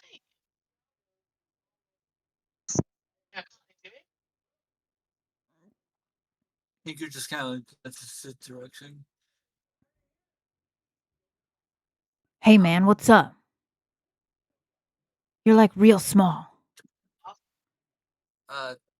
The your your pet thing is talking to you. No, I was actually He's talking to you. Actually.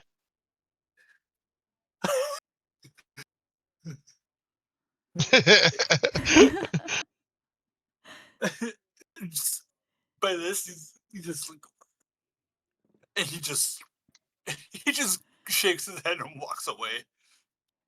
Just kind of browsing the books. What have we gotten ourselves into, Moss? I guess I'm not for everyone? I don't know. Yeah. Might have been rude to point know. out his size. Yeah, he seemed a little short-tempered. Can I still hear them? Oh yeah, they're not being quiet. Nope. I heard that, you bastard. Oh, see, he I got didn't one realize in you could too. hear this high. Oh, that was a good one. That was a good one, Pugna. And he just starts laughing. Callum will I'll put my hand out for a little high five. like paw you. Mm-hmm. Callum will like push past you and be like, fucking libraries. And he's like pushing around. Do the rest of you go out and start looking around? 2 of you still have names. So are you going to start looking for the people? You see a couple people around the library. There's an Baker's just looking at the books. He forgot he had to look for someone. Yeah, Rune would try to find any books that refer to the afterlife, anything to do with the Stone Father, to like try and see what the hell, if there's any mention of reaping in any sort of text anywhere. fair. Make an investigation check. Tinker, make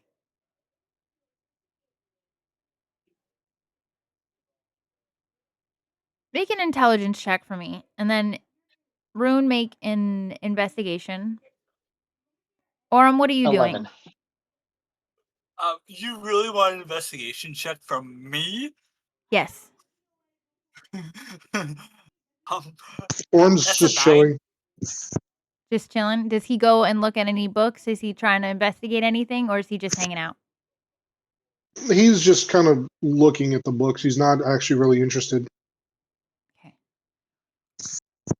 So, Forge Father, you don't find anything. Nothing that mentions reaping or anything. You can find books on death, sure, but a lot of them just talk about the things that you would typically know. Going to see your gods, the afterlife, etc., etc. You don't find anything on reaping or anything like that. Tinker, Fair enough. you have forgotten entirely why you're here. This is a very nice library. You don't even have the Oh. inkling of like remembering that you're supposed to be doing something. Like you're past the point of like if there was string on your finger, you'd be like, why the fuck did I put this string here? Yeah, that sounds about right. Vitero, I see you off exploring. Are you going to look for your person? Yes. I think I would hop here and then pick up a book to see this person through the aisle. Make an investigation check. Investigation. 12. That is definitely an old man. And from what you can tell, you've been looking around. Very possibly your old man.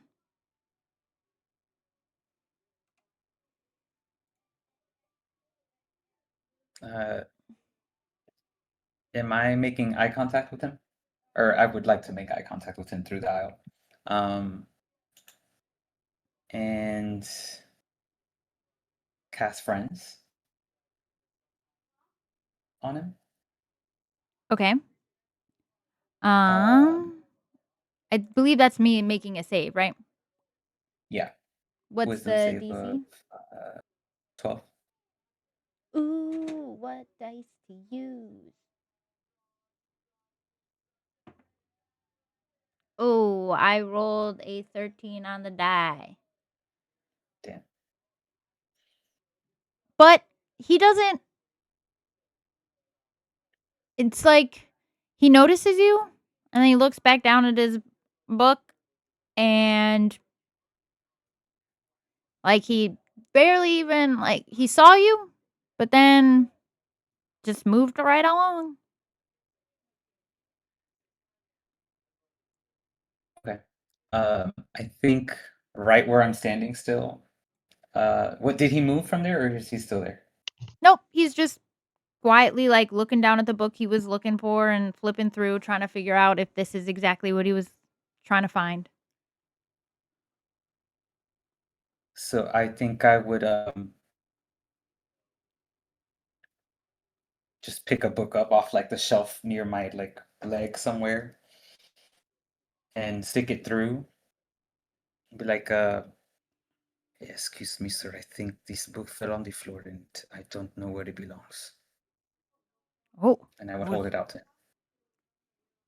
oh, thank you. That's certainly very nice of you. I'll take it from you. But as he takes it, I like brush his finger. Make a sleight of hand check pick for up. me.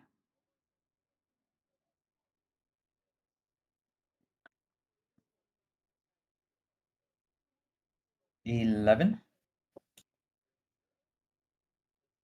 When you brush his fingers, he looks at you like, I don't know you like that, bro.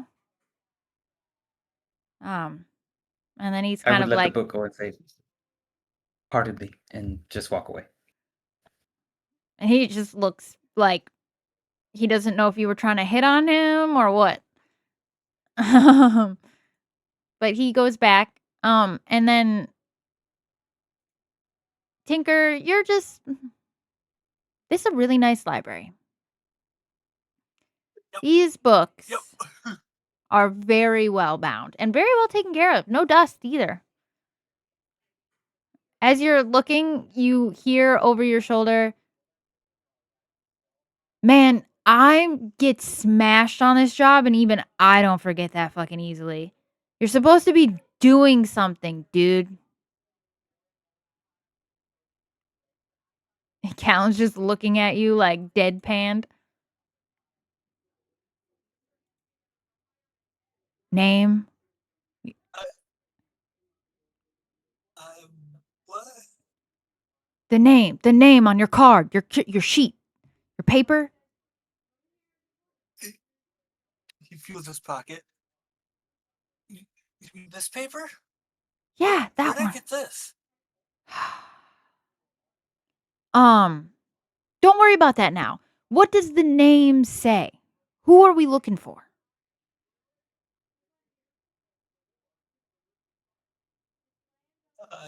Harriet? L- L- Lanyo? Harriet. Okay, all right. Come over here. And he like pulls you over to his side. All right. You got to like I do this job drunk, man. We can all right. Harriet, it says here. High elf lady. Gonna be super pissed about dying. Those guys are always fun. All right.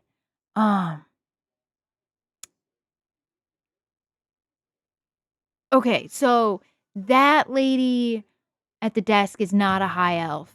That's a guy with a very oddly pointed chin. You know that's a sign of inbreeding? He just starts like tugging you along the aisles.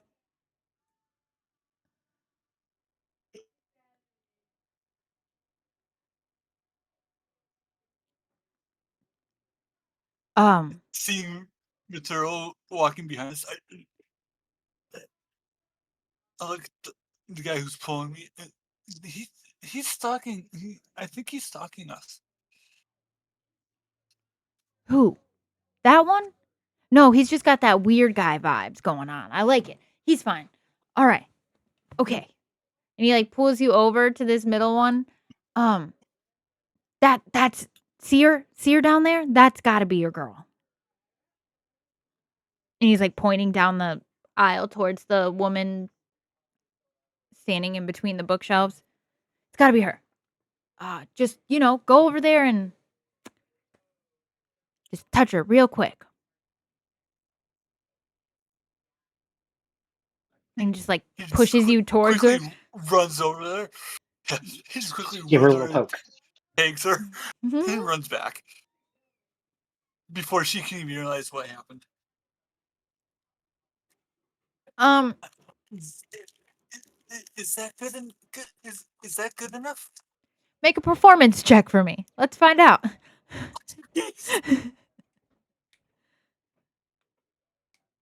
I got a lot of this. Performance, that's a +1, so that's a 17. Callum just looks at you and goes, maybe next time, less of a slap and more of like a gentle touch. And I think you got it. You didn't have to tag her like she was on fire. She's not going to turn around and eat you.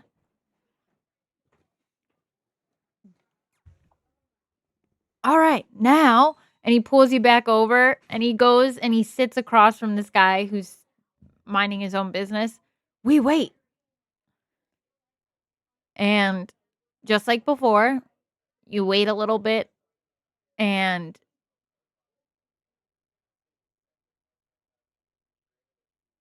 Orem and Pugna, make a perception check for me. And Vitero.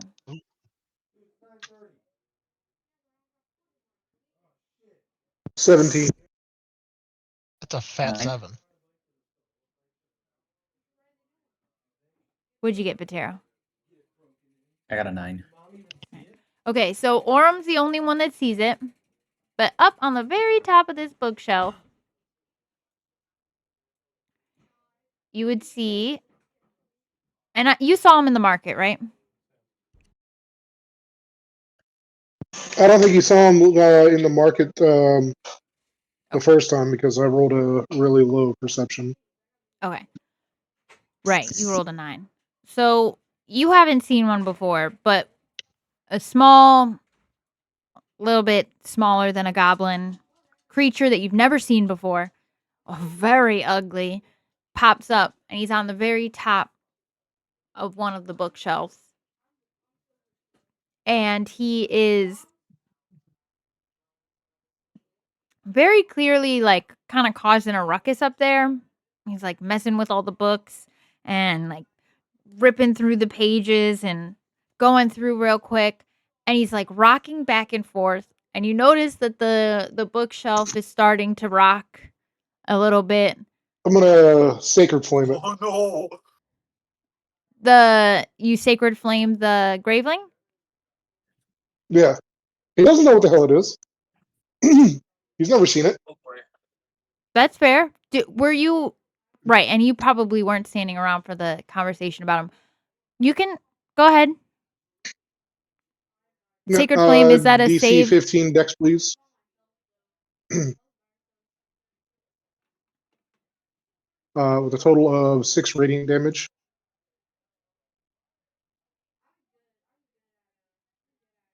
He rolled he got a 16 on his dex save. He saved them.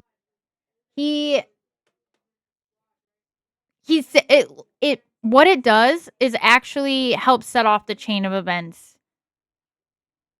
So when you do it, he sees you and he sees you trying to cast something on him and he like shimmies and dances, and when you shoot the sacred flame at him, he actually lets it hit him so that it knocks him back and he takes down the entire section of bookshelf with him as he's falling off the I love bookshelf. it.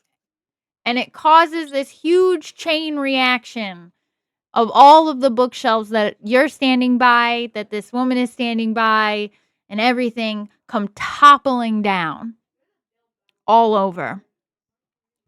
And she's crushed. And you see Orem, the graveling that you shot, and after he pulls down the bookshelf, he gets up and he like shakes himself off and he looks at you and he waves and then he winks and he disappears. So he's immune to radiant damage. You could tell that it hurt him, but he didn't care. Hmm. It definitely hurt him. He just didn't care. And Well, Maybe resistant would be more of the rate. no, nothing can resist my radiant damage. He's a spellfire. He's a spellfire. Ah, okay. That's no. fine. It definitely hurt him, but they're not phased. The motherfucker He's set got too off much HP. explosions. Yeah, the motherfucker set off explosions for fun. He ain't phased by your sacred flame. This is true. Vitero, you see the old man that you touched earlier come running out. He sees all of the destruction and damage, all of the books and everything just strewn all over the floor, everything a mess. And he just keels over and dies. Just has a heart attack instantly. Just old age. Bye. He's seen us for 15 seconds and this dude died. He was just the shock alone of that sent him to the end of his days. And as you're standing there and Callum gets up and he brushes off and he goes over. Hey, did you try to shoot that thing?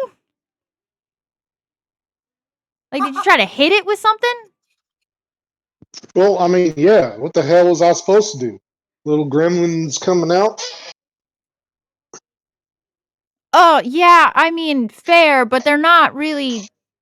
Did he do anything? Did he like? They usually don't really care if you hit them with stuff. They're What do you real. mean? Did he do anything? He was trying to knock over the damn shelf, so I shot the fucker. Oh.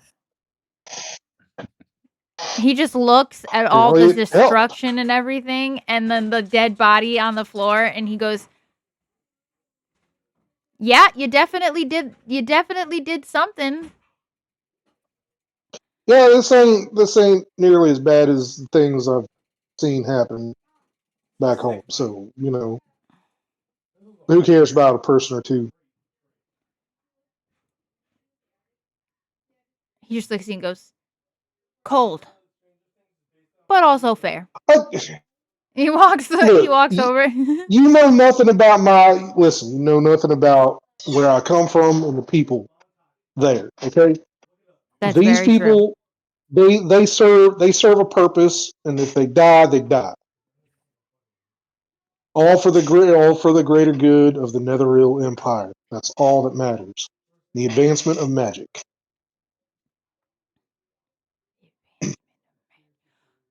Cool. Whatever you say, man. And Callum walks back over and he goes, well, it looks that was fairly successful for your first time. Everybody didn't we didn't kill each other, you know? Got our targets Away for all. murder. We didn't actually commit any murder. The Gravelings committed the murder. We just touched them. Frame, you assign the targets So like for death. yeah. I suppose No, it's like a guilty by there's association type thing. there ain't no guilty by association. You mark the targets and they take care of the rest. It's like hiring an assassin. You tell them who you want gone and they do it. And apparently they do it in quite a gruesome way instead of quiet and easy. So that makes it much, much better. Does it not? Those things, the Gravelings, they'll kill you however, if an assassin is how you'll see. They're kind of everywhere. They're really weird. They even show up when Vitero, go ahead. I think Vitero in that moment, he's like looking around, looking up, looking everywhere, and then he'll say, "There is no Graveling that killed my target. So is this who?" Oh, no, How? that was probably just old age. Looked like his heart gave out.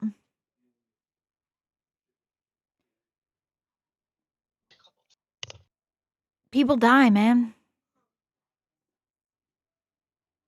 So the Gravelings are not always sent to kill. Sometimes it is.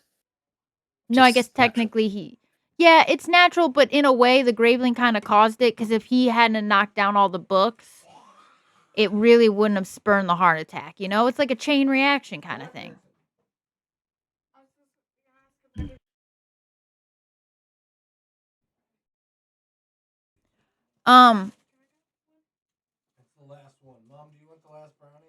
Vitero, when you were looking around, make a perception check, and then I want actually everybody make a perception check. 14 for Vitero. Lab grown 20. Damn, it was almost a nat 20. It's a 13. No, I refuse. I don't want 9. it. Absolutely not. Not happening. Do it. What is it? Perception? Also, That's a 0. Rune would grab a book off the shelf and just put it in his pack. Okay. That's fine. You can mark a book in your inventory. Pugna would like to look for a kid's book to read to Moss tonight. Fair. But Pugna can do that in just a minute. Who got over a 10 on that perception check? I did. I did. Vitero 14. So Pugna, Vitero, Yep. and Orum. You guys would kind of see it or hear it before you see it, but you would hear some, not moans or cries, but a very strange sound. Some thudding around, some books falling, and then you would see these things pop up in the corner. There's two of them. I'd instantly run over there. Go ahead and roll initiative for me. Everyone Oh, can. yeah. Rune, you're gonna roll a disadvantage because you're surprised because one pops up right next to you. 16, please. 11, Vitero.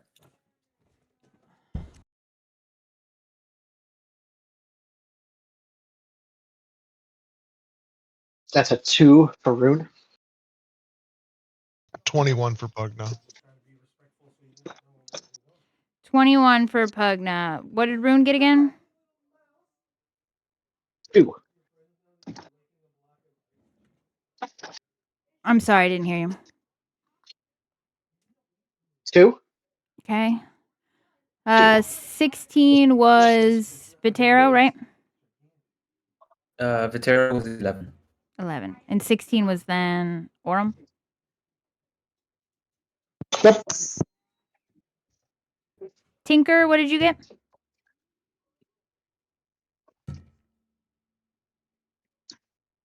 Let's see. Initiative is a +4, so that's a 14. Okay. Let me just roll here.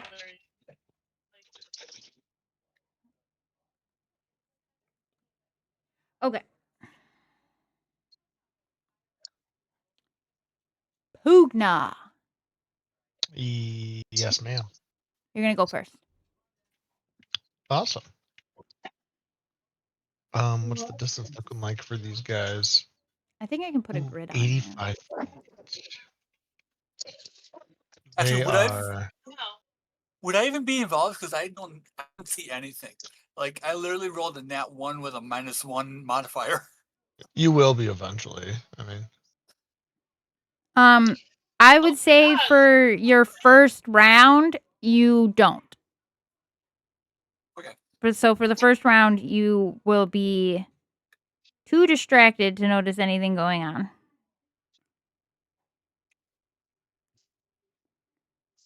Pugna Perhaps is you're- going to. Go ahead. Pugna is going to essentially gonna dash to get here.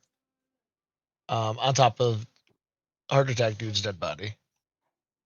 That'll be my turn. I'm gonna jump over this bookshelf, and I will get there, and then I'm gonna activate my rage, as Pugna knows that there's a fight coming on. So.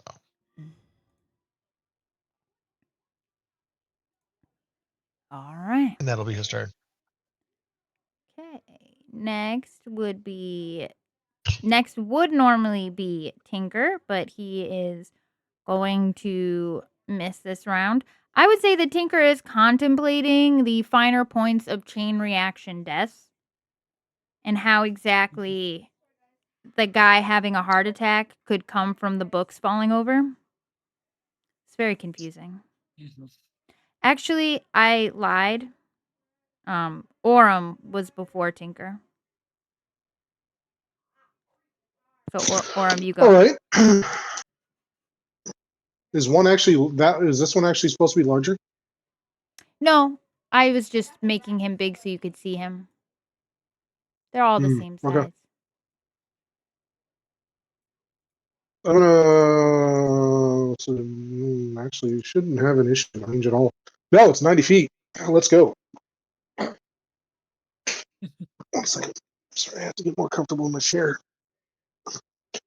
What damage types? You know what? Just to be safe, I'm gonna go ahead and I'm gonna second level Spellfire Flare. Unleash a blast of fire, brilliant blast of fire. Yada yada yada. Target gains no benefit from half cover or 3/4 cover. Off of this attack roll on hit, takes 2d10 radiant damage at higher levels. Creates a second bolt or one additional bolt that you can choose the same or a different target. So I'm going to target it. It is a range of 60 feet, and it is a. I'm going to target this one.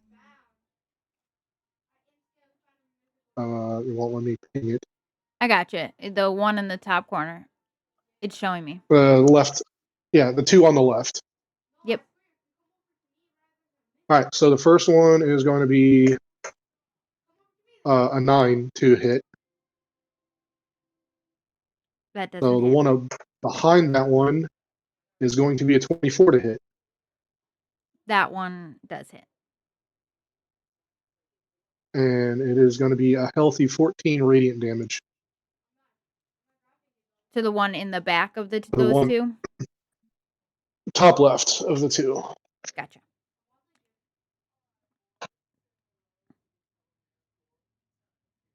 As a bonus action, because I can do it, how many times per?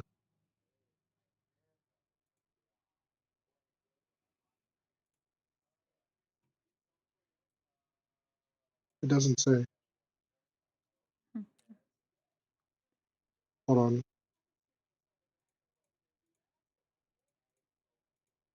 Okay, I can do it 2 times. It's proficiency. I'm going to Sacred Flame the one in the back or top left as well. Okay. Gonna need a DC 15. I'm doing this as a bonus action because of my Spellflame Adept or Spellfire Spark. DC 15 Constitution Dexterity for a total of 7 damage.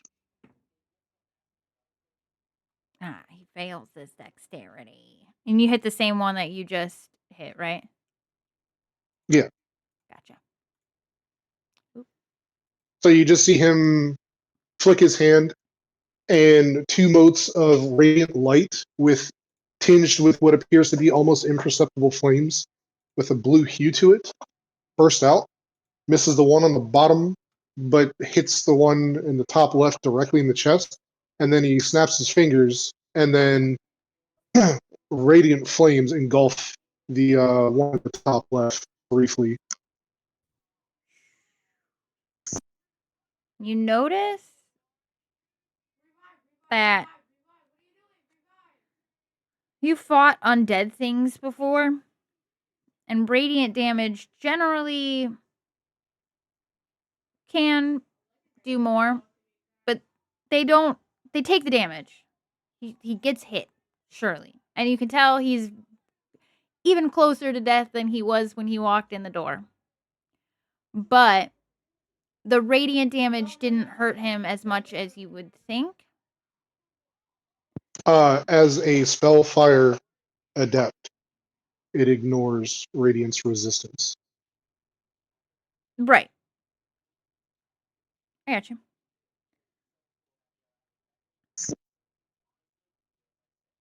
Is that everything? That'll be the end of my turn. All right. All right, Tinker, you would be next, but we agreed your turn.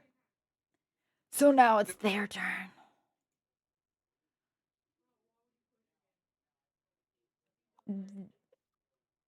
The one standing directly next to Rune.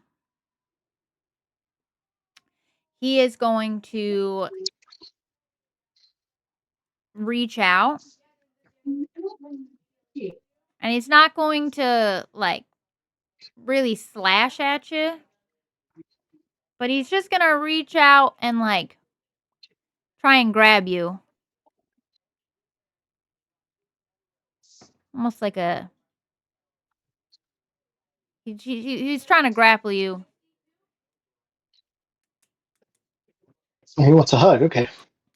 Mm-hmm. He was trying to grab onto you, but he missed. I know he missed because I rolled like shit. But when when he brushes up against you, you feel like them touching you, not gonna feel great. You get like a chill. The other right. one behind Fair him enough. is going to come around and stand next to him. He's also going to take a swipe at you.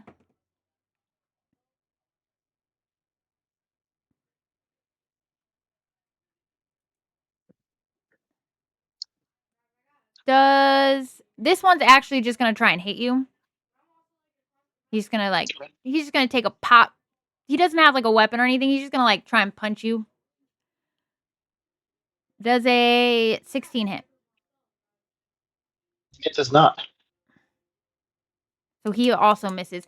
These guys don't have any armor. They also don't have any clothes. They don't have any weapons or anything. They are fighting with not even really sharpened like claws. They look like skeletons with a very thin layer of skin on them.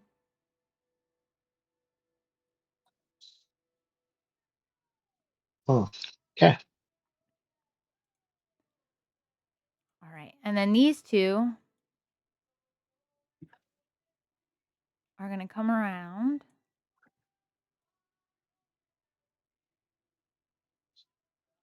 And I can't get to you guys yet. This one can only go. And that will be their turn. Vatero, you're next. Taro is gonna smirk. Say, you should just make this much easier for me. And he is gonna go right up to this homie over here. And I am going to make an unarmed strike on him.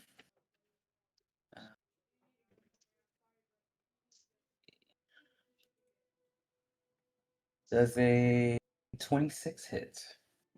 Yes. Okay. So that would be 1d6 plus 5. 6 plus 5. So 11 damage on that one. And then I have a feature called Draining Attack. Mm-hmm. So every time I hit with an unarmed strike, I gain temp HP for the damage that I dealt. So I'll do 11 damage and take 11 temp.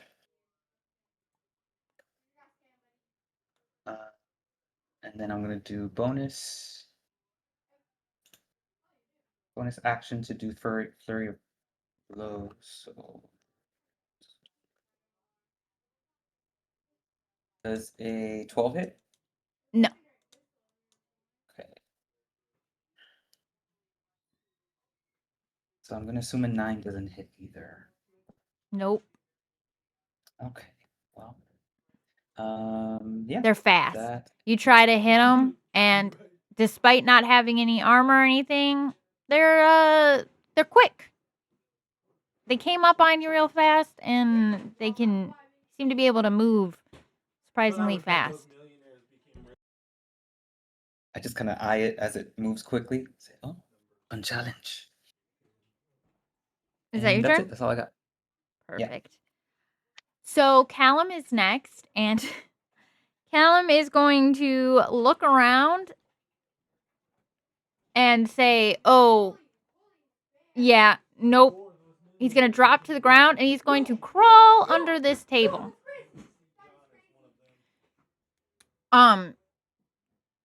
You will notice that the people who are alive here are off, like they went to check on the damage from the bookshelves, they don't notice what is happening around them. It's like you guys are having a full-blown fight. It's like one of those movies where behind them is just the absolute insanity, and then there's just two people talking in the front, and they have no idea what's happening. That's what's going on with those guys. They literally, like, all of this is happening behind them. They have no idea. Callum says absolutely not. Crawls under the table. Pugna. No, Ooh, Rune. it's me again? No. It's Okay. Rune. Rune's next. Okay. Sorry. I mixed you guys up. My bad. Wow. What? Wow. Just wow.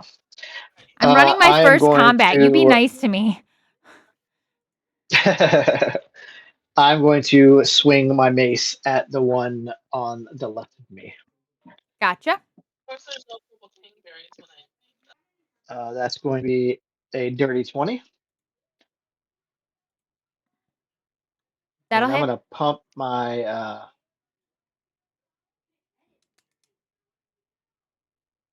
Searing Smite into this as well, I believe.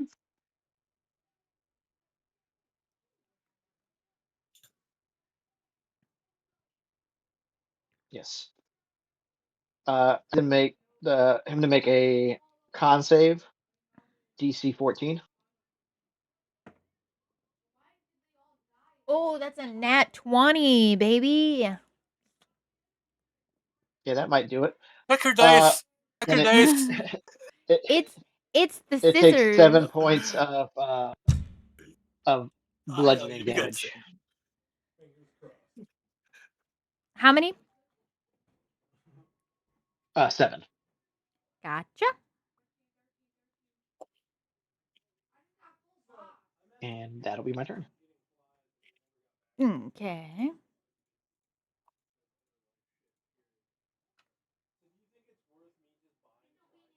Pugna, now it is your turn.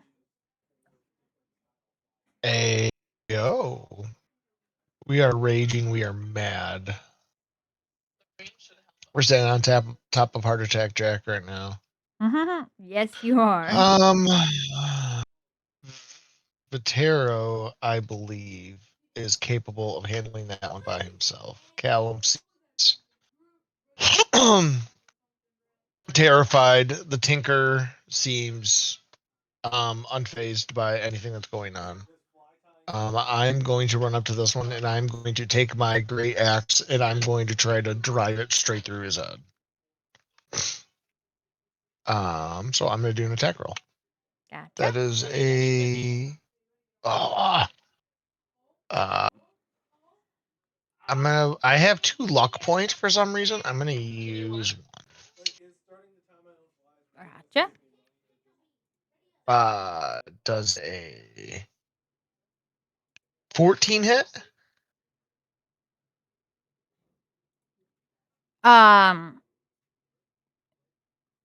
Words. No.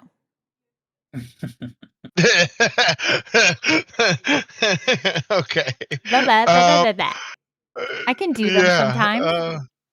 I'm eloquent, It guys. works.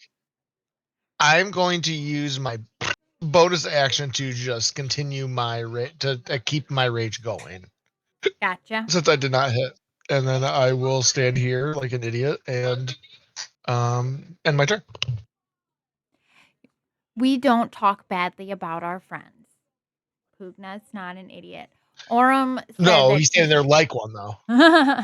Believe me, I feel the same way when I don't hit. Aurum said that he was going to do Sacred Flame. I imagine he's going to do Sacred Flame on the one that he fucked up. Yeah. Which would be the one I'm standing next to. Oh shit. Whoops. Yep. That's all right. Sacred Flame only engulfs the person standing there. It won't hit you. It's not an AoE. Can I just say this kick ass so far? For 6 points of damage. That one standing in front of you is looking super messed up. He came in looking bad. He's looking worse. So that will be Orm's turn. Tinker, you look up from your thoughts about the chain reactions of death to realize you were just that person who had a crazy thing happening behind them that they didn't notice. And now It'll you help. can join the fight. This thing, the chaos that's going on.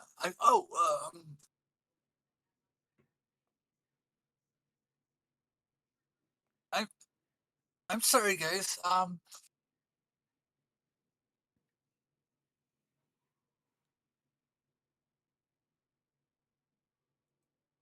He takes and throws his dagger. The one in front of Pugna. I honestly, I don't know if I'm saying that right or not. You're right. But that's a 10 to hit. That does not hit. Tinker's just doing his best. Let me double check here real quick.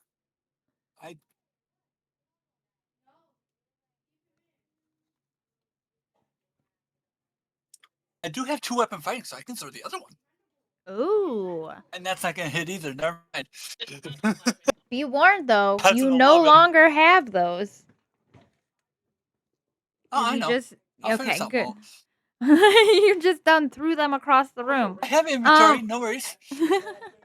All right. So now, is that the end of your turn? think. You got anything else?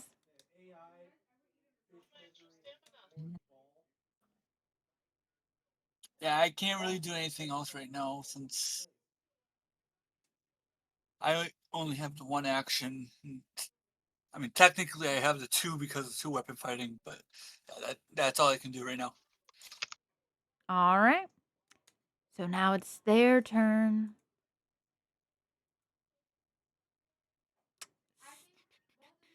But Alright, I'll be right Brain back. is all right. Okay, so let's see. The first one, the one standing right in front of Vitoro, is going to take a swipe at him. Oh, and he's gonna miss because he rolled a 7, and I don't think that is gonna do anything. Meat beach. No, I'm joking. Listen, we're just dancing around each other's missed attacks. It's a great time. He said, he said, "Ooh, he's fast," and he went, "Yeah, same, bitch." We're dancing. All right, They the call one, me Dango Pete. the one standing in front of Pugna is gonna take a hit on him. Ooh, and it got a Bring 6. it on. It got a 17 to hit. Hits. Bring it on.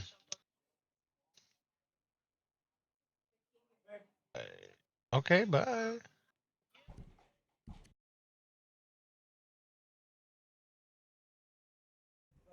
They call me Cuban Pete. For 5 points. 5 points of bludgeoning damage. Was that already halved? Since I am No. raging. That's not half, so you can have that. So would that be 2 or 3? You can go down. Round down. Cool. He's going to swipe at you. Bring it on. And he's going to do a little bit of damage. Like I said, these guys don't have armor. They don't have weapons. They're just I don't have armor. their hands, even if you were to look at their like claws or anything, if you wanted, you guys can make an investigation check. Yeah. Okay. Can Everyone? I actually do Arcana? Everyone can make one. Yeah, you can do an Arcana. Oh, he went to pick up his Either way, it's a 4. Either way, it's a 4. Okay. Anyone else? Investigation, I got 12. Okay. Tinker or Sweet. Pugna? I'm sorry, what are we doing? You probably won't want to an investigation. I have a -3 to investigation. Oh, come on, Tinker, you can try. Rune got a Okay, 17. that's a 9. Mm. That's not bad. For Tinker, that's great. Rune, you got a 17, you said? Yes. Vittorio, would you get 11 or 12? I got a 12. And then what did you get, Pugna?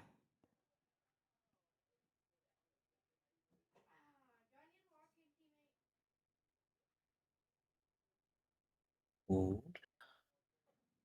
Are you muted, Gur? Sorry, say that again. What did you roll for your investigation? Oh, that was a full on 4.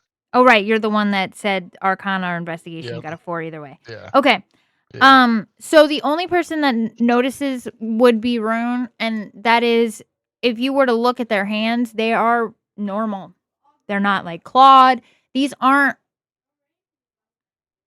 really like zombies or revenants, or you fought a lot of things before.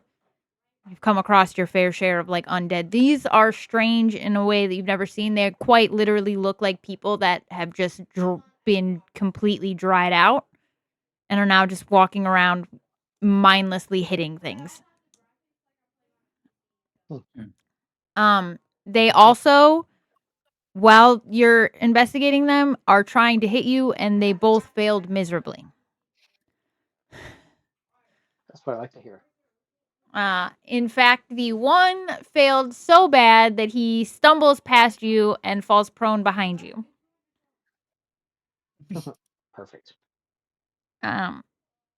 Because even monsters get punished for nat ones. Nice. Let's see. So that's We'll their take it. turn. Vitero, you're up. All right. So I think the first thing Vitero does is he's dancing around with this creature monster thing. And in the middle of this dance, he's going to see Callum snuck behind that table. And he's going to give him a quick up down and make a face and say, pathetic. And then turn around to attack again. It's another unarmed strike on this guy.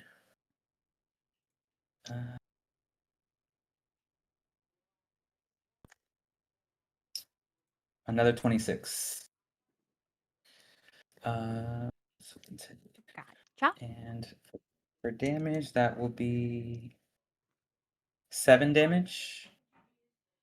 Gotcha.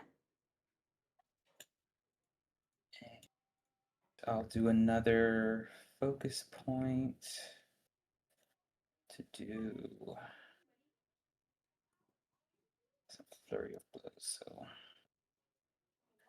7, dirty 20 to hit. Yep.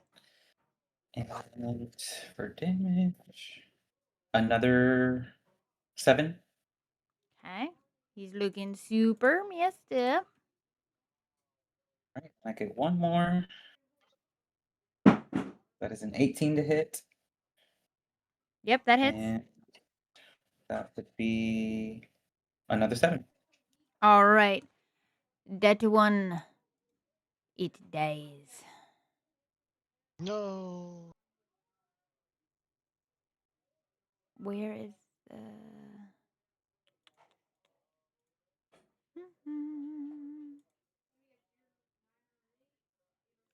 well, I hit Can I unconscious, but roll it's anything dead. to see how it dies? Like, is there something I would notice from its? Yeah, you can roll an investigation check. Or an arcana check. My Arcana sucks. I'll do investigation. That is 18.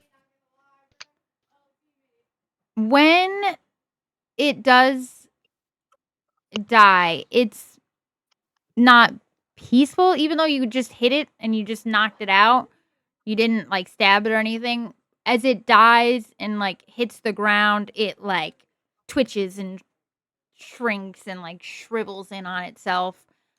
It doesn't turn into ash or anything, but it becomes much smaller, almost like when you see like a shrunken figure or Like drained of something. its vitality kind of thing? Yes. Super, like Okay. something like a straw sucked any extra out of it that was left. Despite when you saw it, it was already pretty drained. So yeah, it's pretty gnarly. Okay. Cool. So I think then, yeah,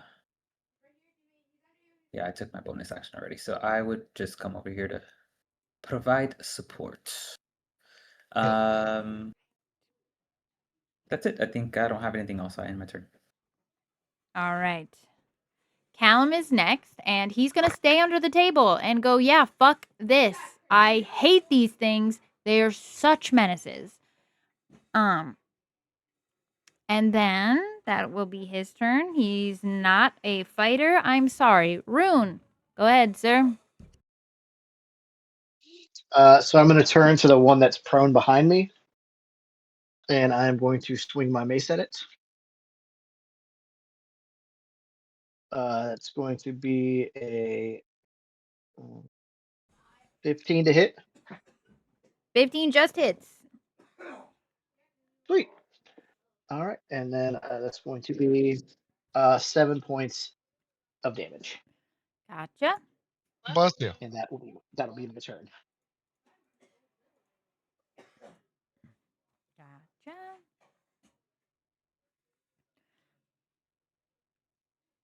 That is Rune. All right, we're back at the top, Pugna.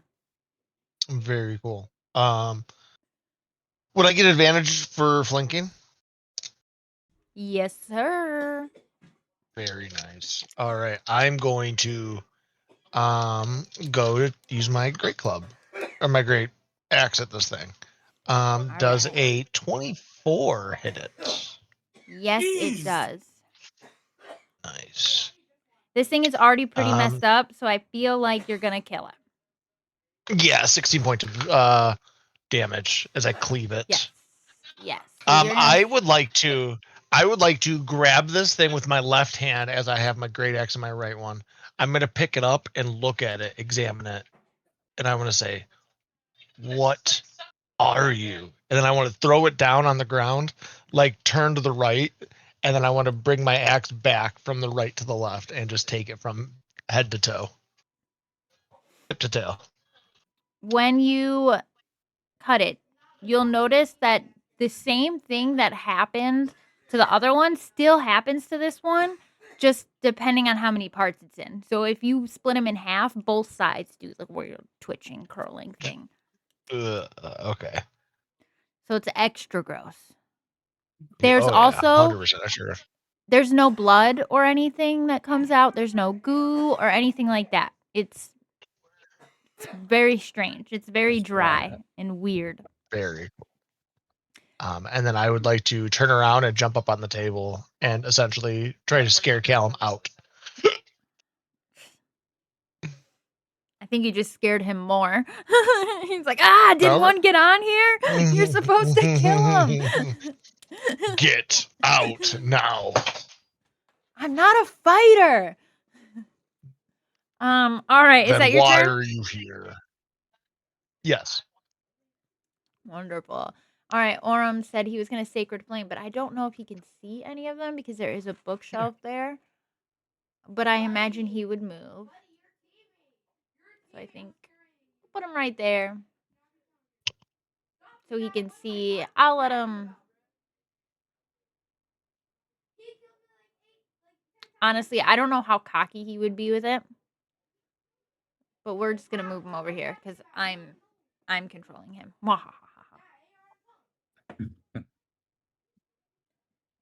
Oh, and I make my deck save. Ayo.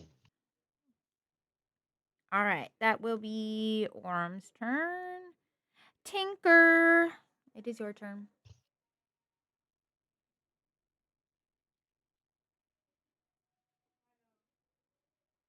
All right.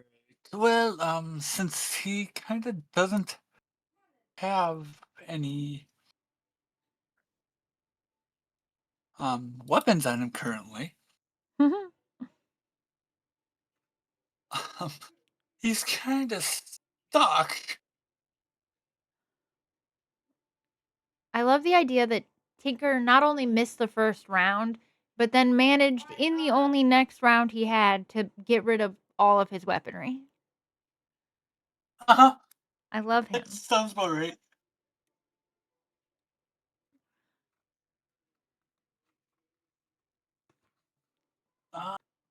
Let's see. Mind you, I'd say the 3 books in front of the high elf woman are knocked down, and the ones kind of by where Rune is standing are knocked forward, so they've created this sort of pile and mass in front of you, so you cannot see Rune in them. But if you wanted to, those guys are both dead. If you wanted to make a check to climb over it, I would let you. But that would be up to you.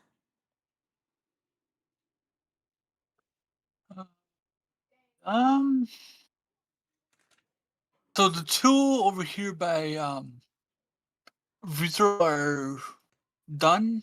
Yes, I don't know where the dead tag is. Let's see. I'll find that shit.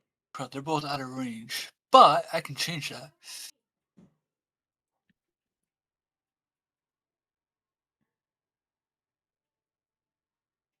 30 feet.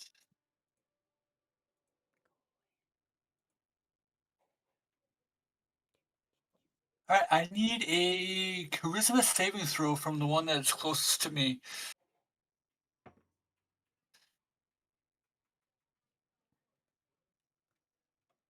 Oh, I'm pretty sure they have a minus to charisma. They do.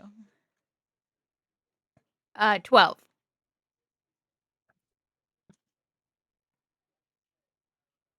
He passed. I love that you guys just secretly do things on the map for me. Thank you. I got you. You the best. He passed. There. No need to worry. Gotcha. Is that everything for you, Tinker? For now, since I used all my movement speed, so I can't really do anything else right now, unfortunately. That's fair. It's kind of a tight Oh, well. space as well. Yeah. The creatures are next because you don't know what they're called, and I don't want to give that away. I almost did. Aw. Does a Rune? They're Vecnas. Rune. Both of them are going. The one that you hit that was prone is going to get up and swing at you. It doesn't have to. It can stay there. You can just stay on the ground. That's fine. No, he's gonna swing on you, and I think he's gonna hit this time with a 17.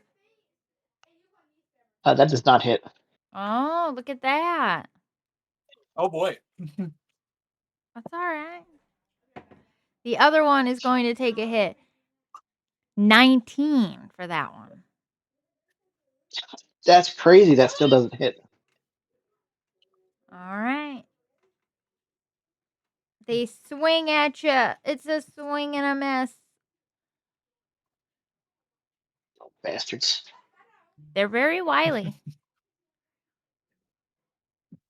And they both just growl at you. Botero, go ahead. Okay. Okay. How kind of far from everything. What can I do?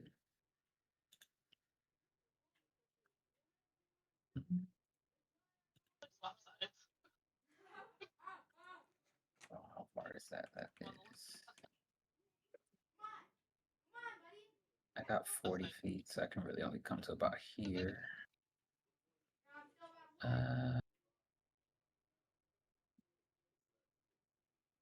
Well, I guess I'll just take my action to dash and then just make my way over there. All right. 'Tis the way of the world. When we have to use our actions. Hold on one second. I will use my last. Well, is the one that I'm standing next to the one that was kind of hurt? I'm sorry, what was that? Is the one that I'm standing next to the one that had taken damage, the one that looks like really hurt? Or The one that was prone is the one that looks really hurt, so no. okay, got it. So then I will go ahead and take my last focus point to do a Flurry of Blows. So does a 24 hit? Yep. So then 8 damage. Gotcha. And one more. Does a 15 hit? Yes, exactly. Okay. So then another 8. Okay. Gotcha. And that is it. That's all I got. Wonderful. All right. That's Patera. Callum is going to shout at Pugna. No amount of grandstanding or table shaking is going to make me crawl out from under here. You go kill him. And that'll be Callum's turn. Rune. Gladly. Sorry.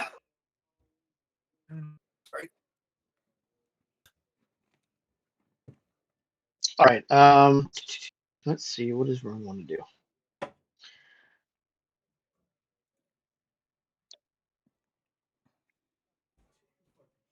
Uh-huh.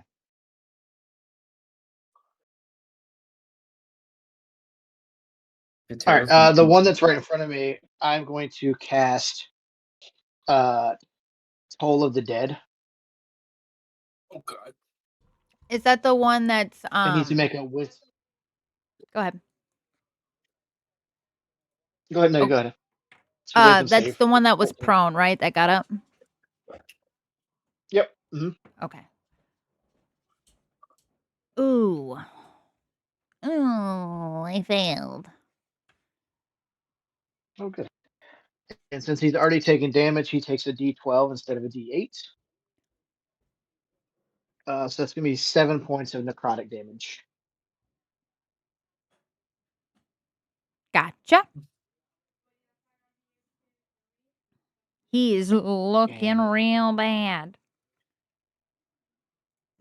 Cool. Let's see if I want to do anything else.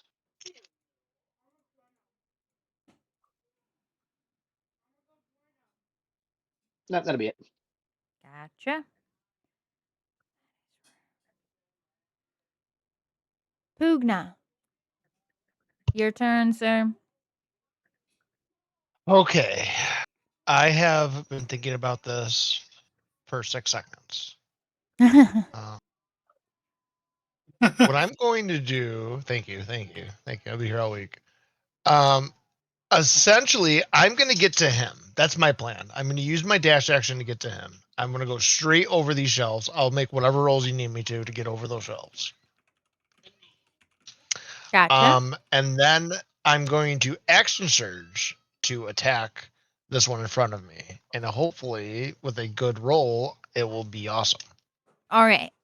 So since you're going over all of those bookshelves and everything, can you make let's do athletics check. Ooh, that's what I'm good at.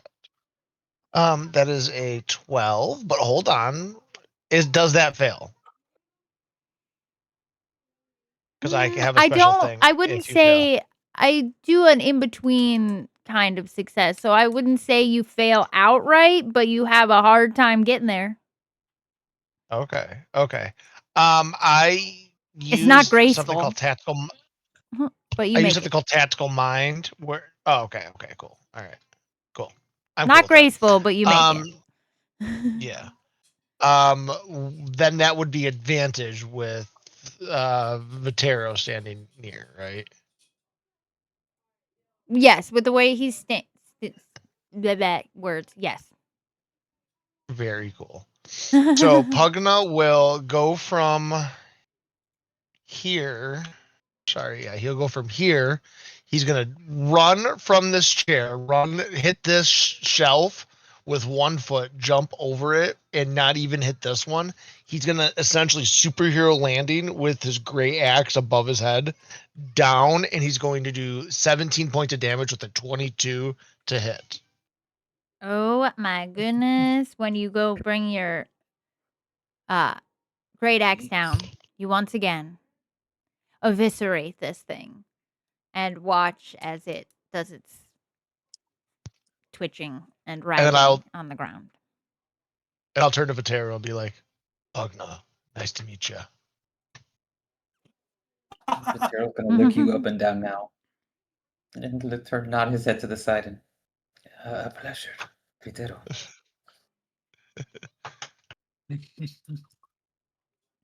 And that will be the end of my turn. All right. We are going to then Orem is going to Sacred Flame. Ooh, when he fights, this might kill him. Oh, and it does. So Orem takes out the last one. So if you want to mark them all dead, they are all dead. The library falls silent once again. And you look over to those 2 living people left in the library. And yeah, they have no idea what's going on. They absolutely nothing. They're still fretting over the books being torn down. And you guys look around, and Callum climbs out from under the table, comes around, looks at that, and goes, I fucking hate those things. They're called bonies, and they're fucking terrible. And where were you? I was hiding under the table. And that is where we will end our session. Love it. Ooh, very fun. Yay. Just real quick before we go, I would Rune would take some of the ash from his bag and he would mark every dead creature, including the humans that died. Gotcha. We'll note it. All right.